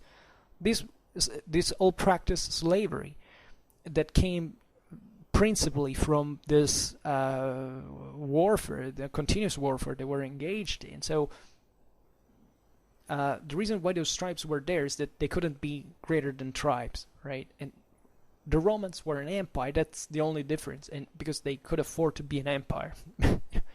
And everybody does the same thing, right? Just on different scales, and with different degrees of effectiveness. So while Caesar was involved in Britain, Gaul saw some pretty serious problem, because the Eburones that were led by Ambiorix, that was one of their kings, managed to, these were Belgians by the way, they attracted into a trap a Roman contingent, and that was basically surrounded and slaughtered, right? So this disaster suffered by troops of Rome generated a reaction with other revolts all over Gaul. So the legatus Quintus Cicero, that was brother of the famous orator, he was besieged basically by the Nervi tribe, and that there is this episode that, you know, it's very interesting if you know about it, how he resisted. There is also the exemplum of, you know, the guy who obeyed the orders, that survives, the guy that doesn't get slaughtered. Well, Caesar intervenes and basically saves him. This was the desperate resistance into this encampment surrounded by the Gauls. The Romans kept on resisting, and the Romans had a pretty simple rule. Actually, the Romans they gave you an opportunity. Like, other people simply would come and massacre you. The Romans did this. You know, if you want to, you know, be subdued by Rome without fighting, you know, you can, and you will maintain a certain degree of autonomy. If you don't, we fight, and I respect you. Therefore, if you're crushed, I impose you harsh terms, but I still treat you like a vanquished people who had guts to fight against us, and who, you know, simply lost it. But if once that you have been defeated, and therefore you have signed agreements not to rebel anymore, because you're vanquished and you have lost it, you had your shot, you shed Roman blood, you brought this upon yourself, and you try to rebel once again, then I will wipe you out of the face of the earth. And this is what the Romans exactly did. The harshness through which the rebel tribes were treated in the summer of 53 BC produced this, in fact, apparent pacification of Gaul, right? That's really solitudo the Roman sources talk about. Literally, you desert one place because you literally slaughter everyone who is there. But other Gauls are there. The Gauls, by the way, are many. The agricultural resources of France, you know, manage them to be many and to have still strength and resources to employ.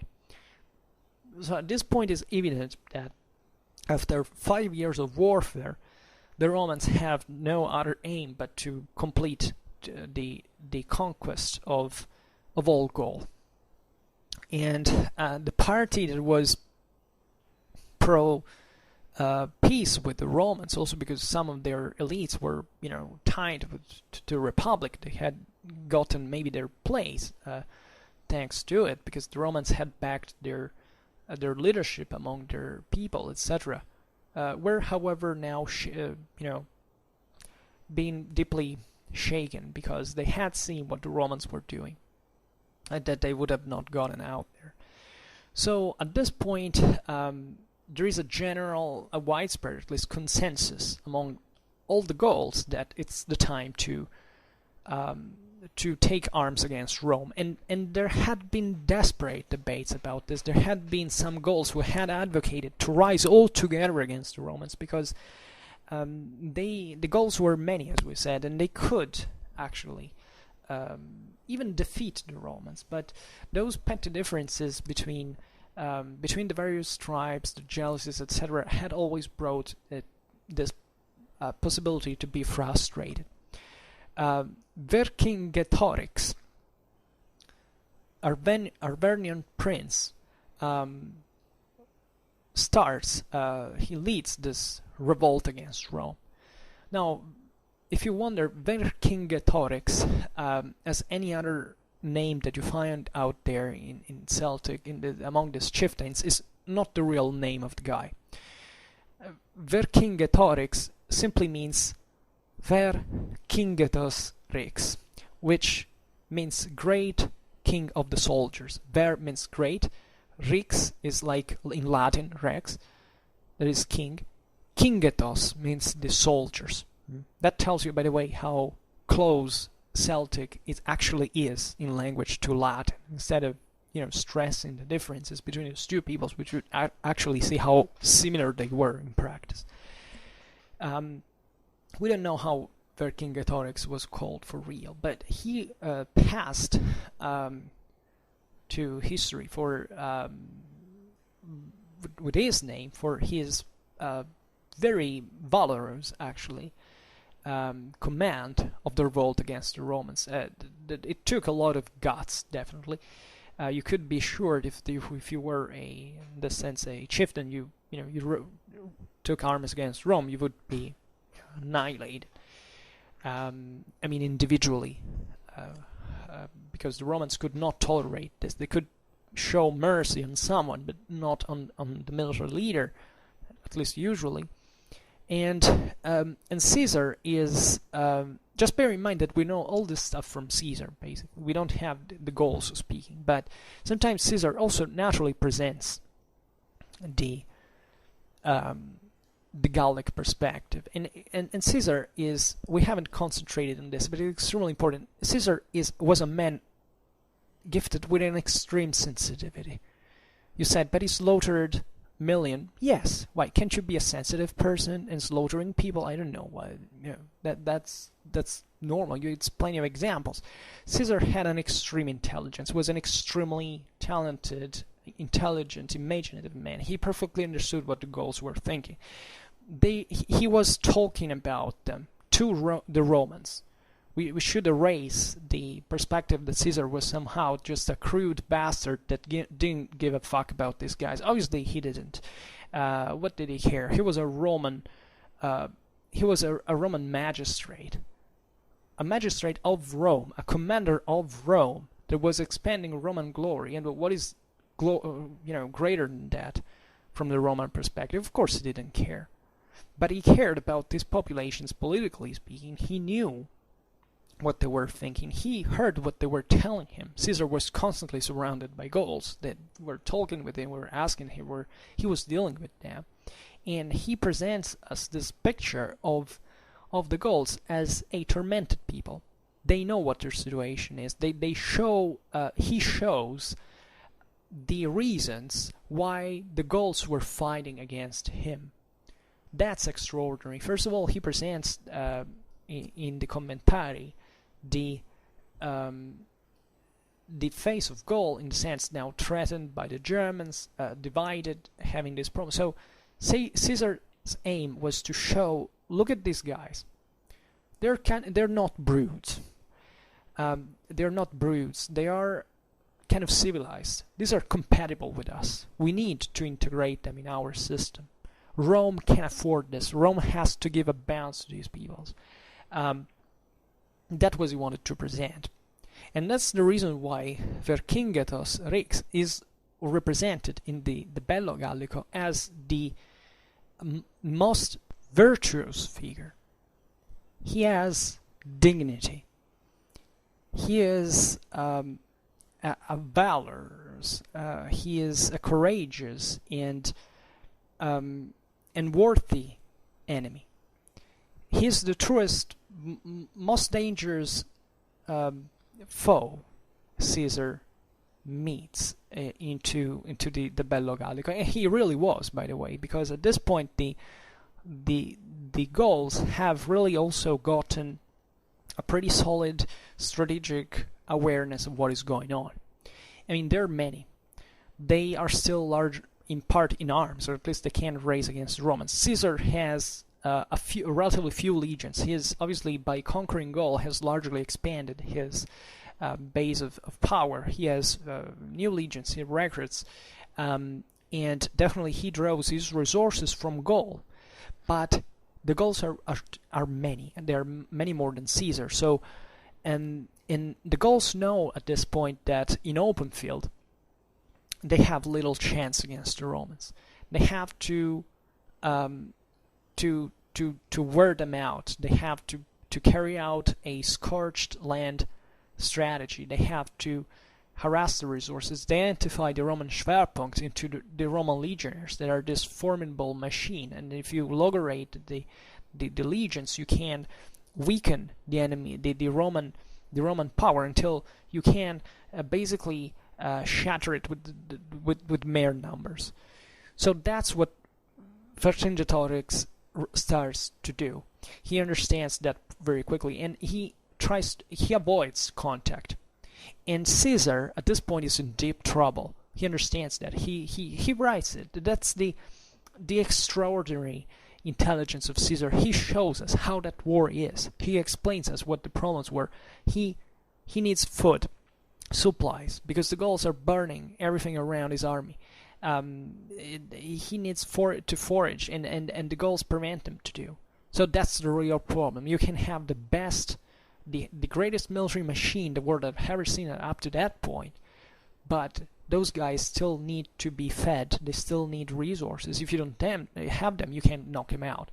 So here Vercingetorix is presented like the smart guy who has gotten it all and was by the way loaded with this greater dignity deriving from his nobility. First of all, the Arverni were a very important Gallic people, a very developed one, and they embodied in this sense at this point the Gallic spirit as a unitary one. Here the Gauls are not finding any more divided. It's not the Arverni alone. Now Vercingetorix has called for all the Gauls to gather around under his command and to fight the Romans together from all the corners of Gaul. This is extremely important because Caesar tells him if the Gauls had been all united, they would have defeated any other people on earth. This is an enormous compliment Caesar is making.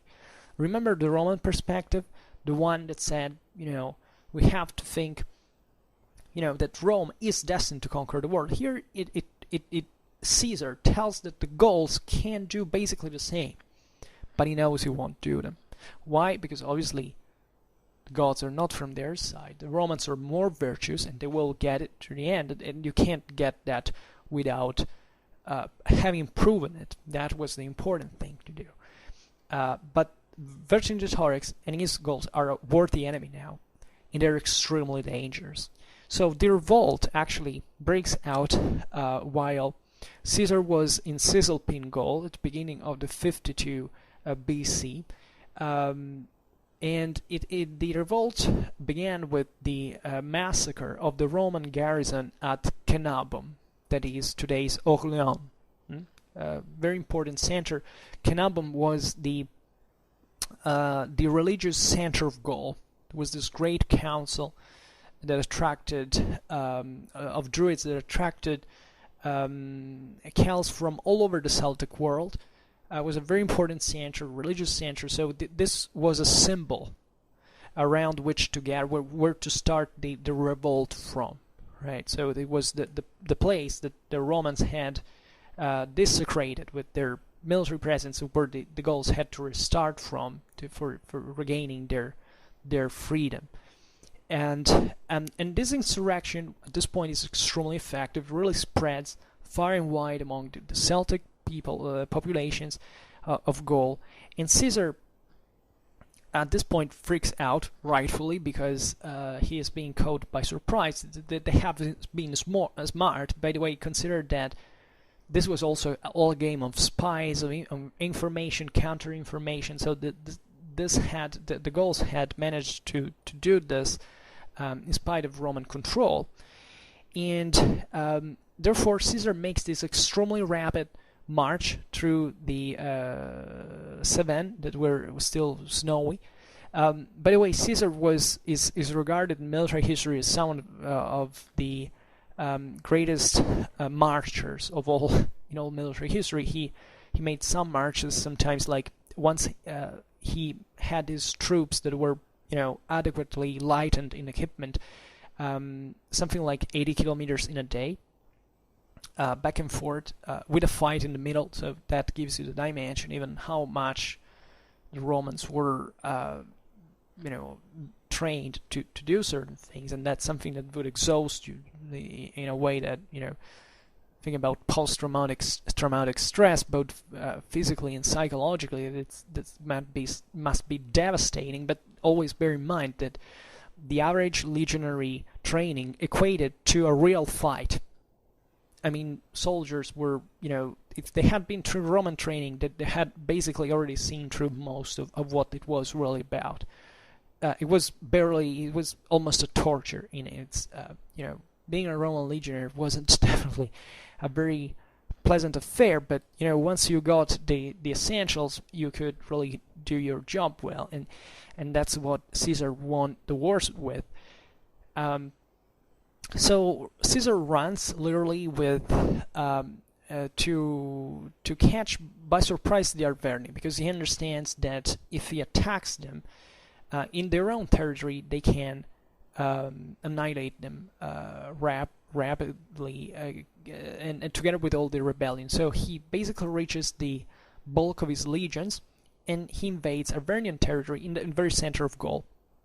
Now, the Arvernian territory, I don't know if you have an idea of French geography, but basically it's this area in the center south of France. It is a region with several forests, mountains, rivers, and it's kind of a tough ground. And there are but also wealthy, and therefore has many fortified centers.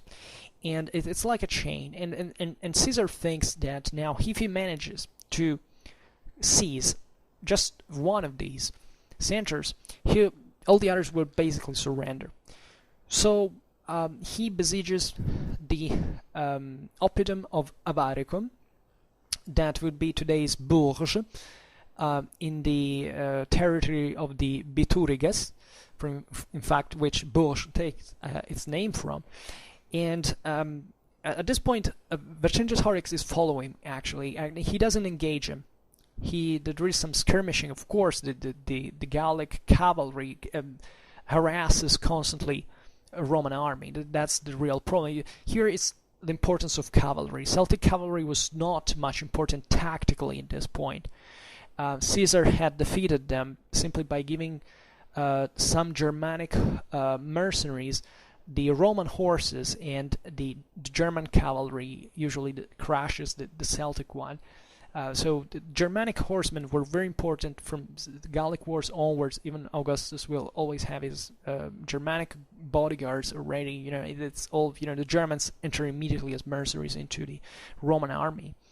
And so this Vercingetorix had issued the recruitment of 15,000 cavalrymen. He wanted lots of cavalrymen, not much for fighting against the Romans in open field. That obviously, still having that amount of cavalry is very important. Think about the logistics of managing 15,000 cavalrymen for people like the Celts. I mean, that tells you that they were advanced. They had the ability to do certain things.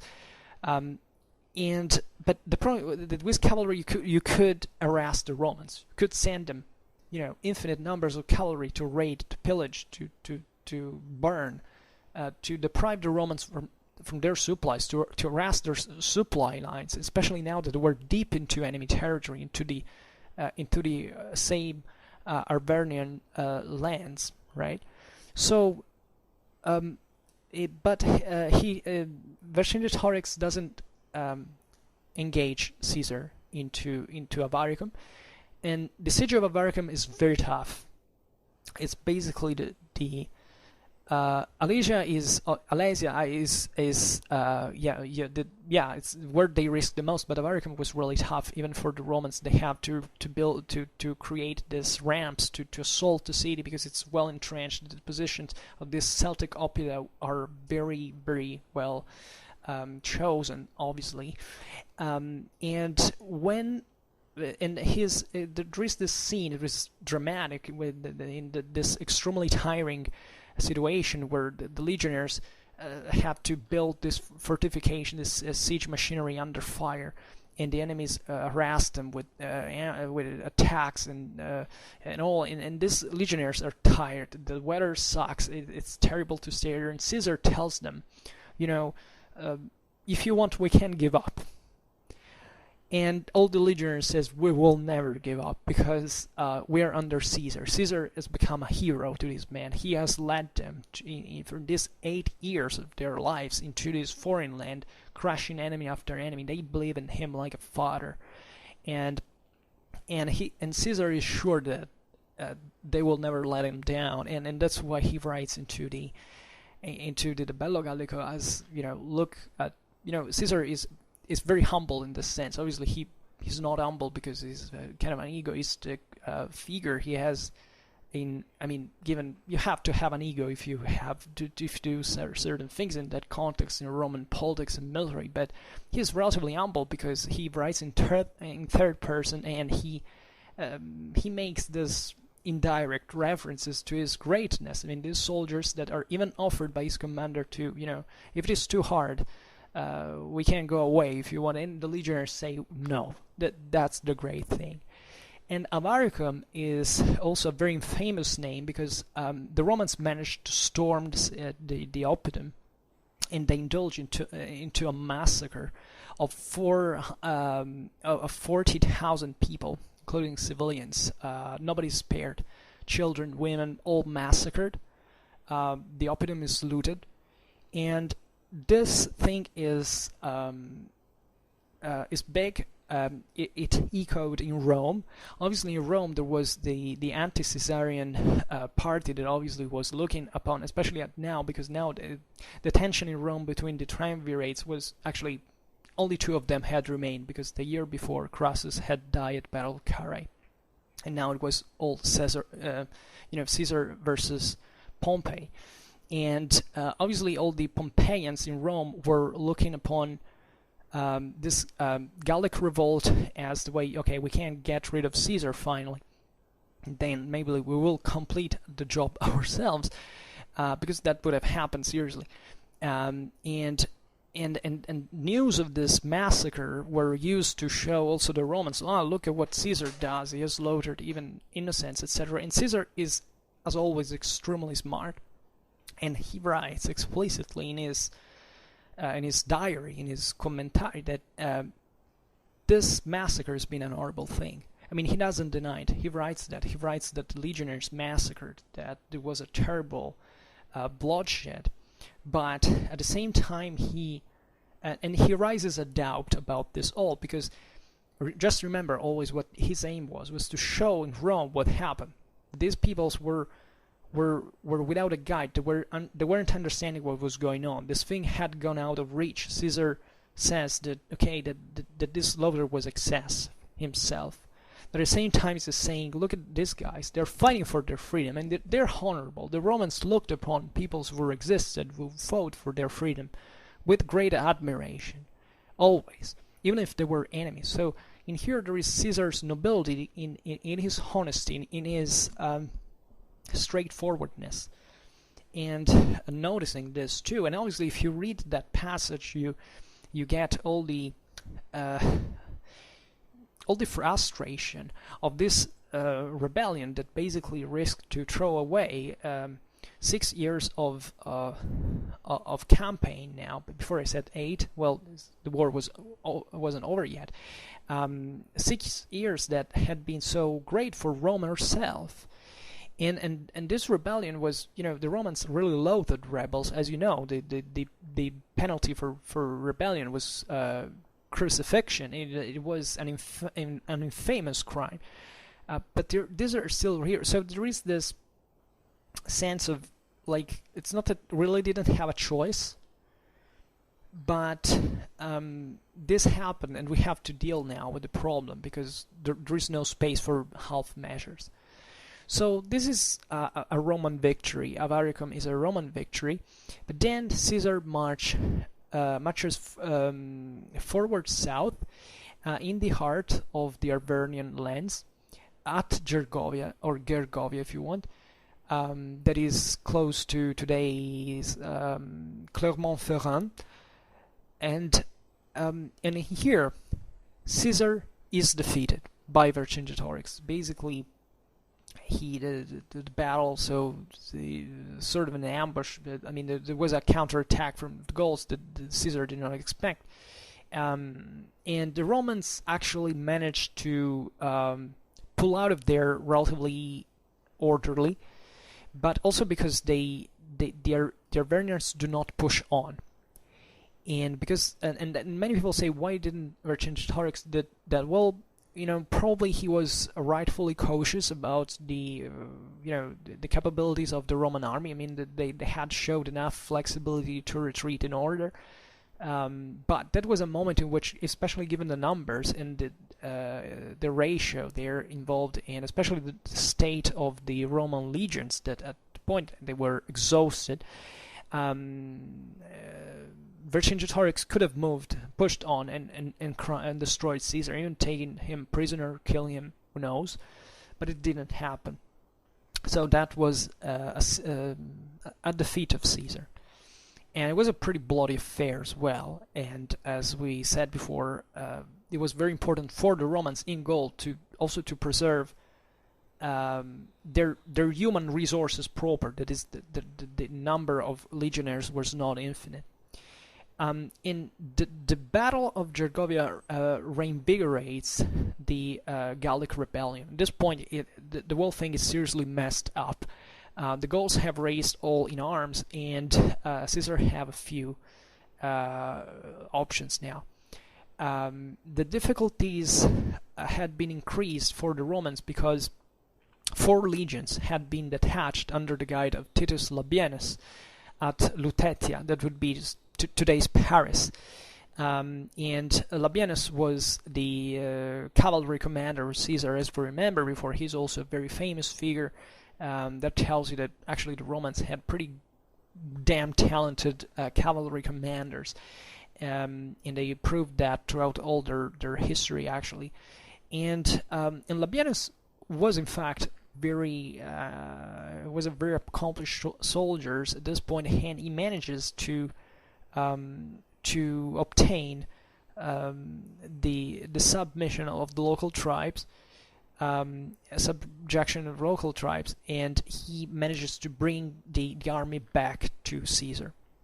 So now Caesar counts essentially 10 legions, besides the Gallic and Germanic auxiliaries, because definitely the Romans at this point were making extensive usage of same Gallic and Germans, Gauls and Germans, as we were saying before, and therefore he basically now has all his forces reunited, and he says, well, what's the last and most sensible option is, and it's all or nothing at this point. He could definitely try to to do other things, but that would have continuously worn out his resources, and he would have not made it. So he decides to, obviously at the beginning, he starts moving pretty rapidly with sudden decisions that were aimed at disorientating the enemy. So Vercingetorix here, that was moved by his sensible caution, enclosed himself into the stronghold of Alesia, so the center of the Arverni power on the Mount Auxois. And in here, he awaits for Caesar. Caesar. So this is a trap, because naturally this stronghold is a very tough nut to crack, and it has to commit the whole Roman forces that naturally have to surround this oppidum and therefore expose themselves passively, to leave the initiative to the enemy. So this is so Caesar marches on Alesia and surrounds it, and he finds himself into the very dangerous position of the besieging besieger at this point, because the Gauls now are gathered in enormous number, more than any other army that has ever been raised at this point, because they come from all the most diverse tribes of all Gaul, that they responded the Arvernian chieftains call in order to regain their freedom. Now, before we said that freedom is flexible in this, it's relative in this thing, because obviously the same Gauls wanted to, they wanted to, command on someone else at the end of the day, but it's important for these populations to be free, at least to prove their freedom, the value of their freedom. That is to say, if I'm not free, it's better to die than losing my freedom to live like a serf, like a slave, like a subject, right? So all of these, and by the way, many of these populations now had been compromised in face of Rome, because they had openly rebelled against them. So they all go there, and they take their stand for the freedom of Gaul, because now Gaul had finally a meaning for them. They had seen what they could be capable of doing after Gergovia defeating the Roman army. So this was an enormous accomplishment, and they were legitimately proud of this, and they were looking at their land as a unique thing. And obviously it's not to say that all the divisions were washed away, but definitely Gaul had this potential of, in a not very far future to move as one, at least with a dominating confederation that could expand Gallic power elsewhere.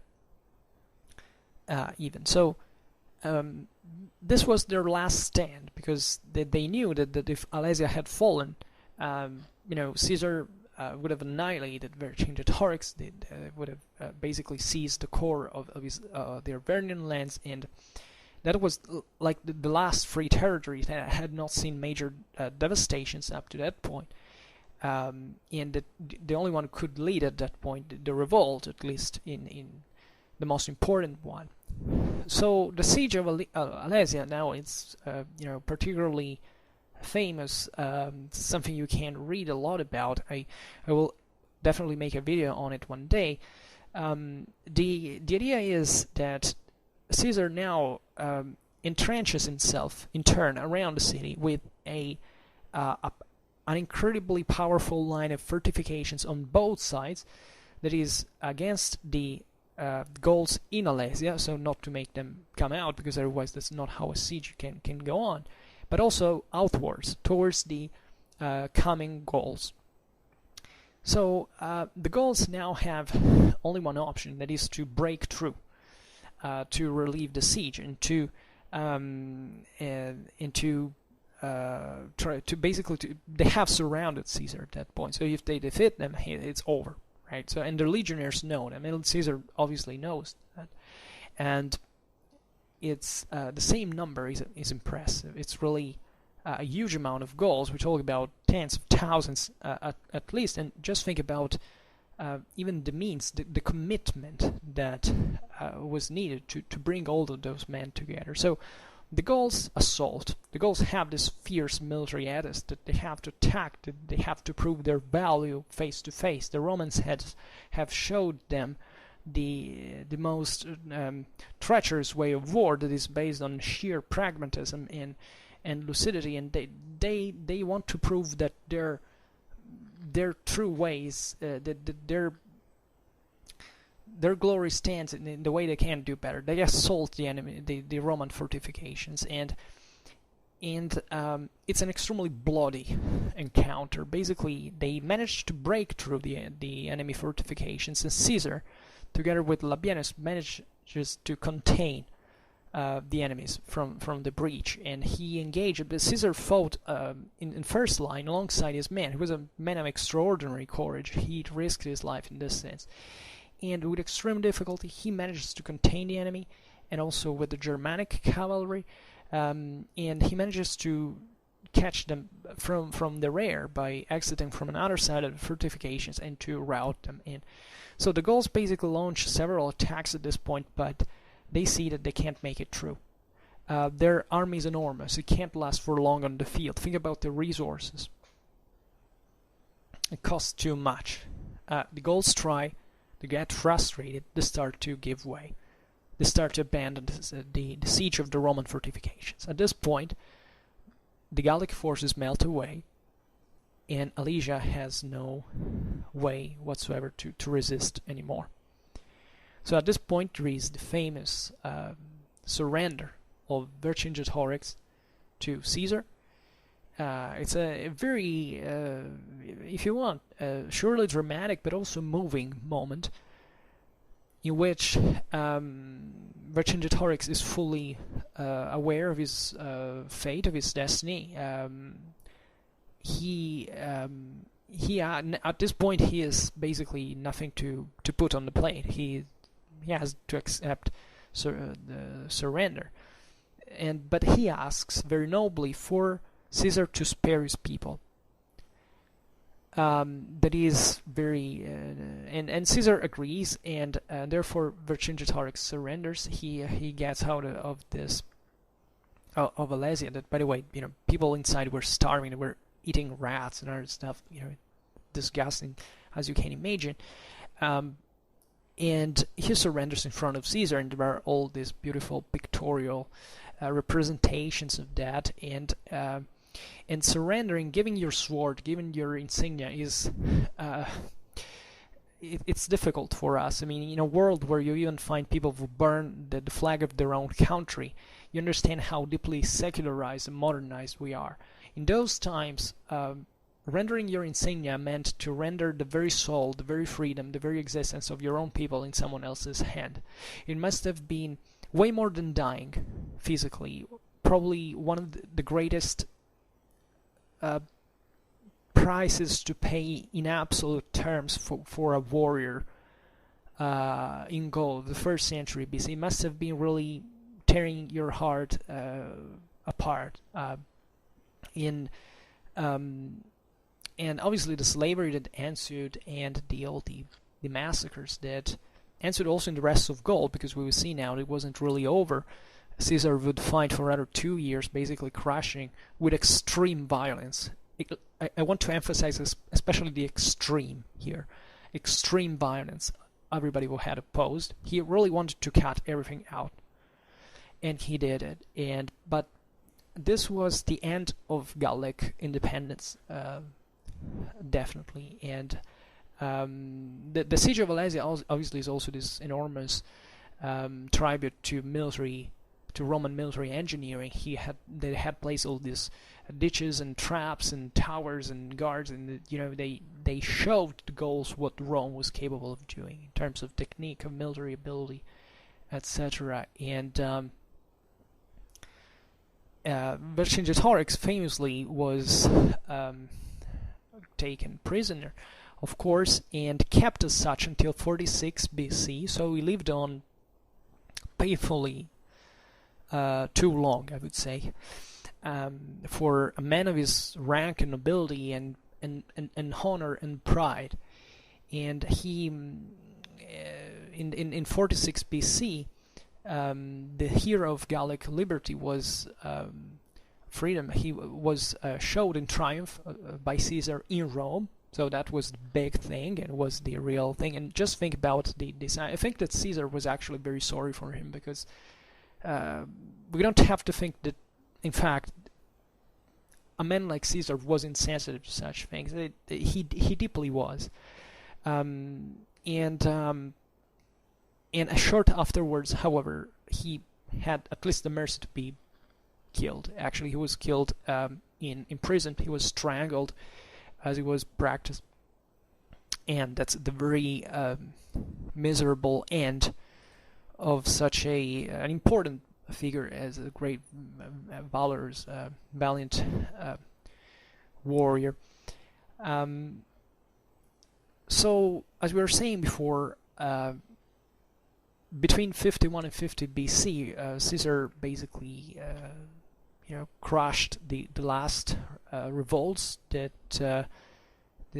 were residually remaining in Gaul, and in here Gaul basically didn't have, I believe at that point, not even the strengths, because after 8 years of continuous wars, these systems were probably exhausted, even at a structural level. It must have been really, really tough. Gaul will rebel some time afterwards, but it was like a relatively small thing. I mean, Gaul was obviously kind of a dynamic province. It always had this relative potential for rebellion. Some revolts happened. Even if you think about the Bagaudae, or Bagauda if you prefer, the late Roman Empire, that's still, some say it was still the Celtic revival, but it's probably way more complex than that after half of a millennium of Roman domination. But there is no doubt that Gaul was a pretty important region in the Roman Empire, had played, and however, one of the greatest accomplishments of Romanization. I mean, the Gallo-Roman culture, we have been talking about it a lot, especially towards late Roman Empire, as a prelude to my, to a manualistic view of medieval history. In my own Schwerpunkt, we made several videos about that, and it's very important to understand this phase, even the conquest of Gaul, for what it was, because it's as if Gaul had effectively a potential that other peoples out there didn't quite have. I mean, not even Dacia. Dacia, we said before, that was, solid, but was also kind of smaller. It was delimited by the Carpathians, of course. The Dacians eventually extended their power a bit around, but Gaul was a much larger system, and it was slowly expanding towards something greater. We don't know how much it would have taken. In any case, it was too late now. With Rome at that stage of power, there was no way Gauls could oppose. Like, even we don't have to believe Caesar's wars when he says that the united Gauls could have defeated any other people.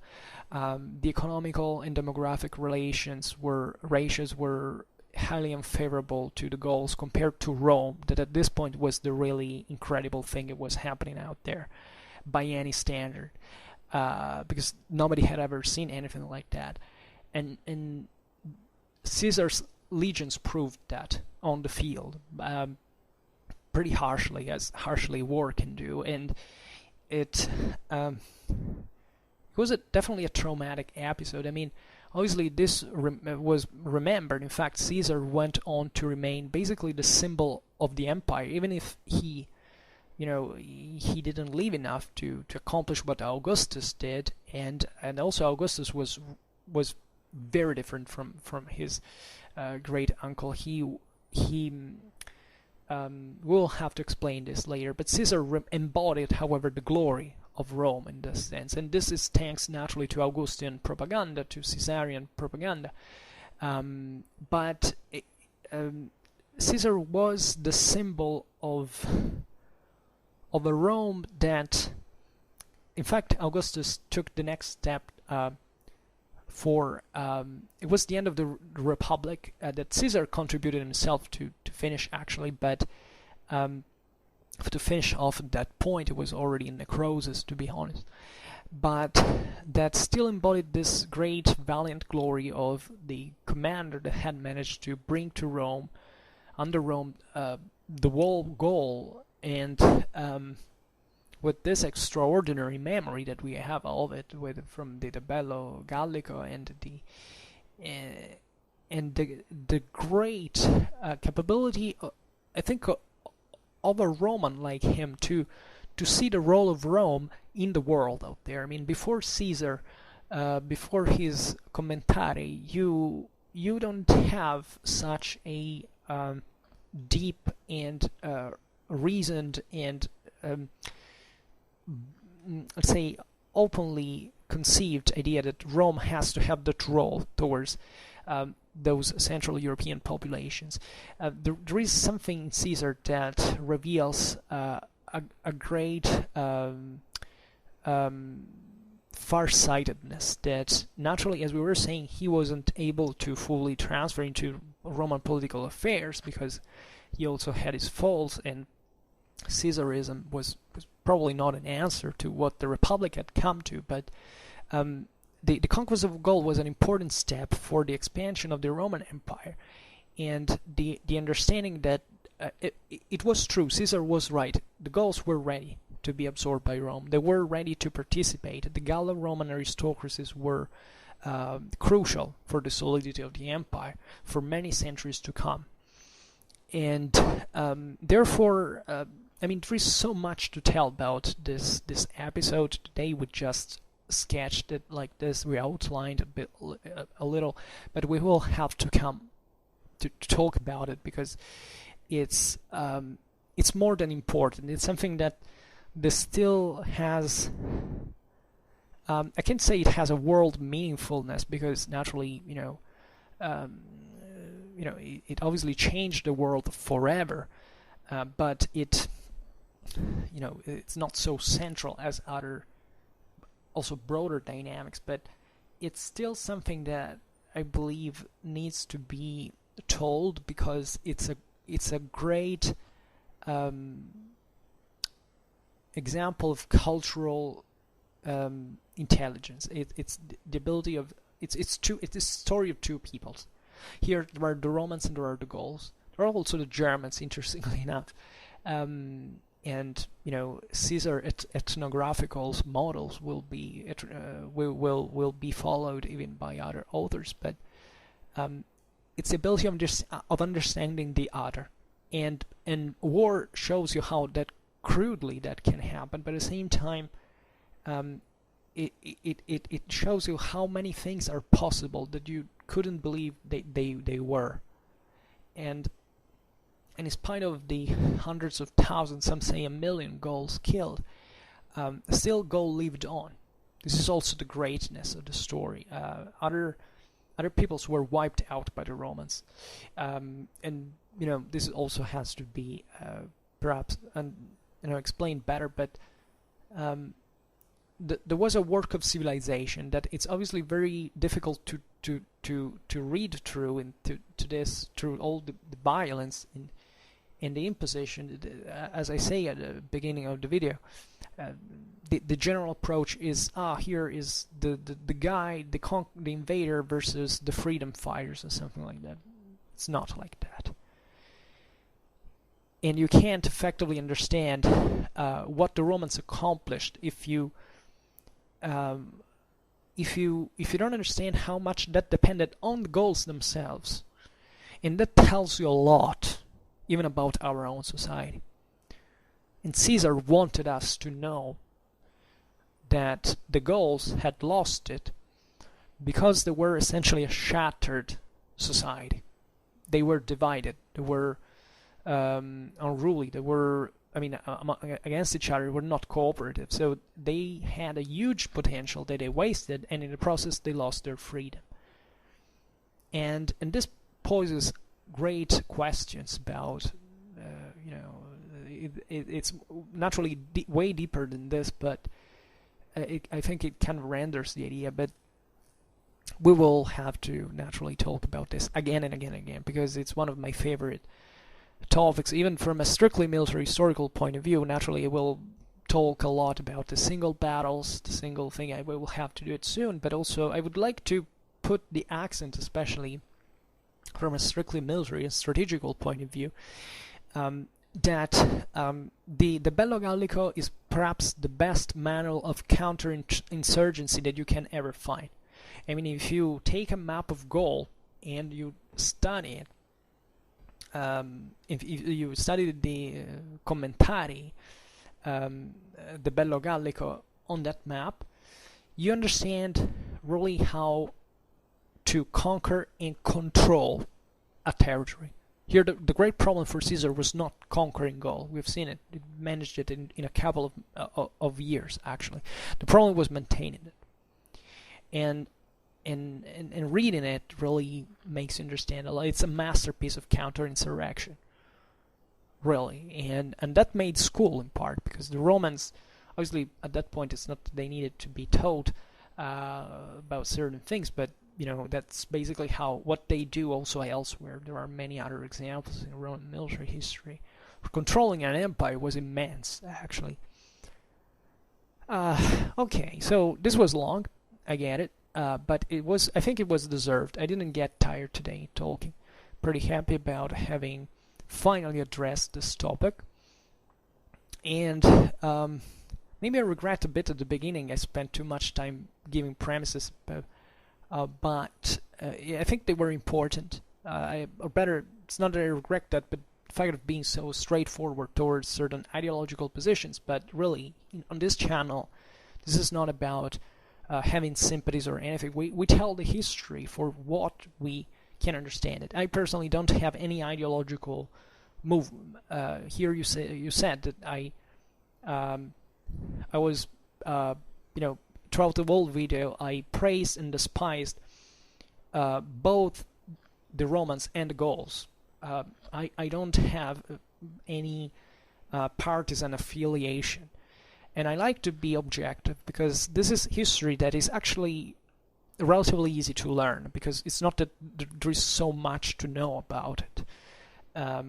Once you read the Bello Gallico, you basically know almost all you have to know about this.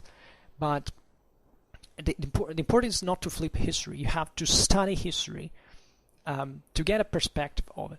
You can't interpret things at your own will. You don't have to presume that you can allow yourself an opinion without having really learned a lot about it. Because approaching history by saying, "Oh yes, I've read this stuff on Wikipedia," and then I just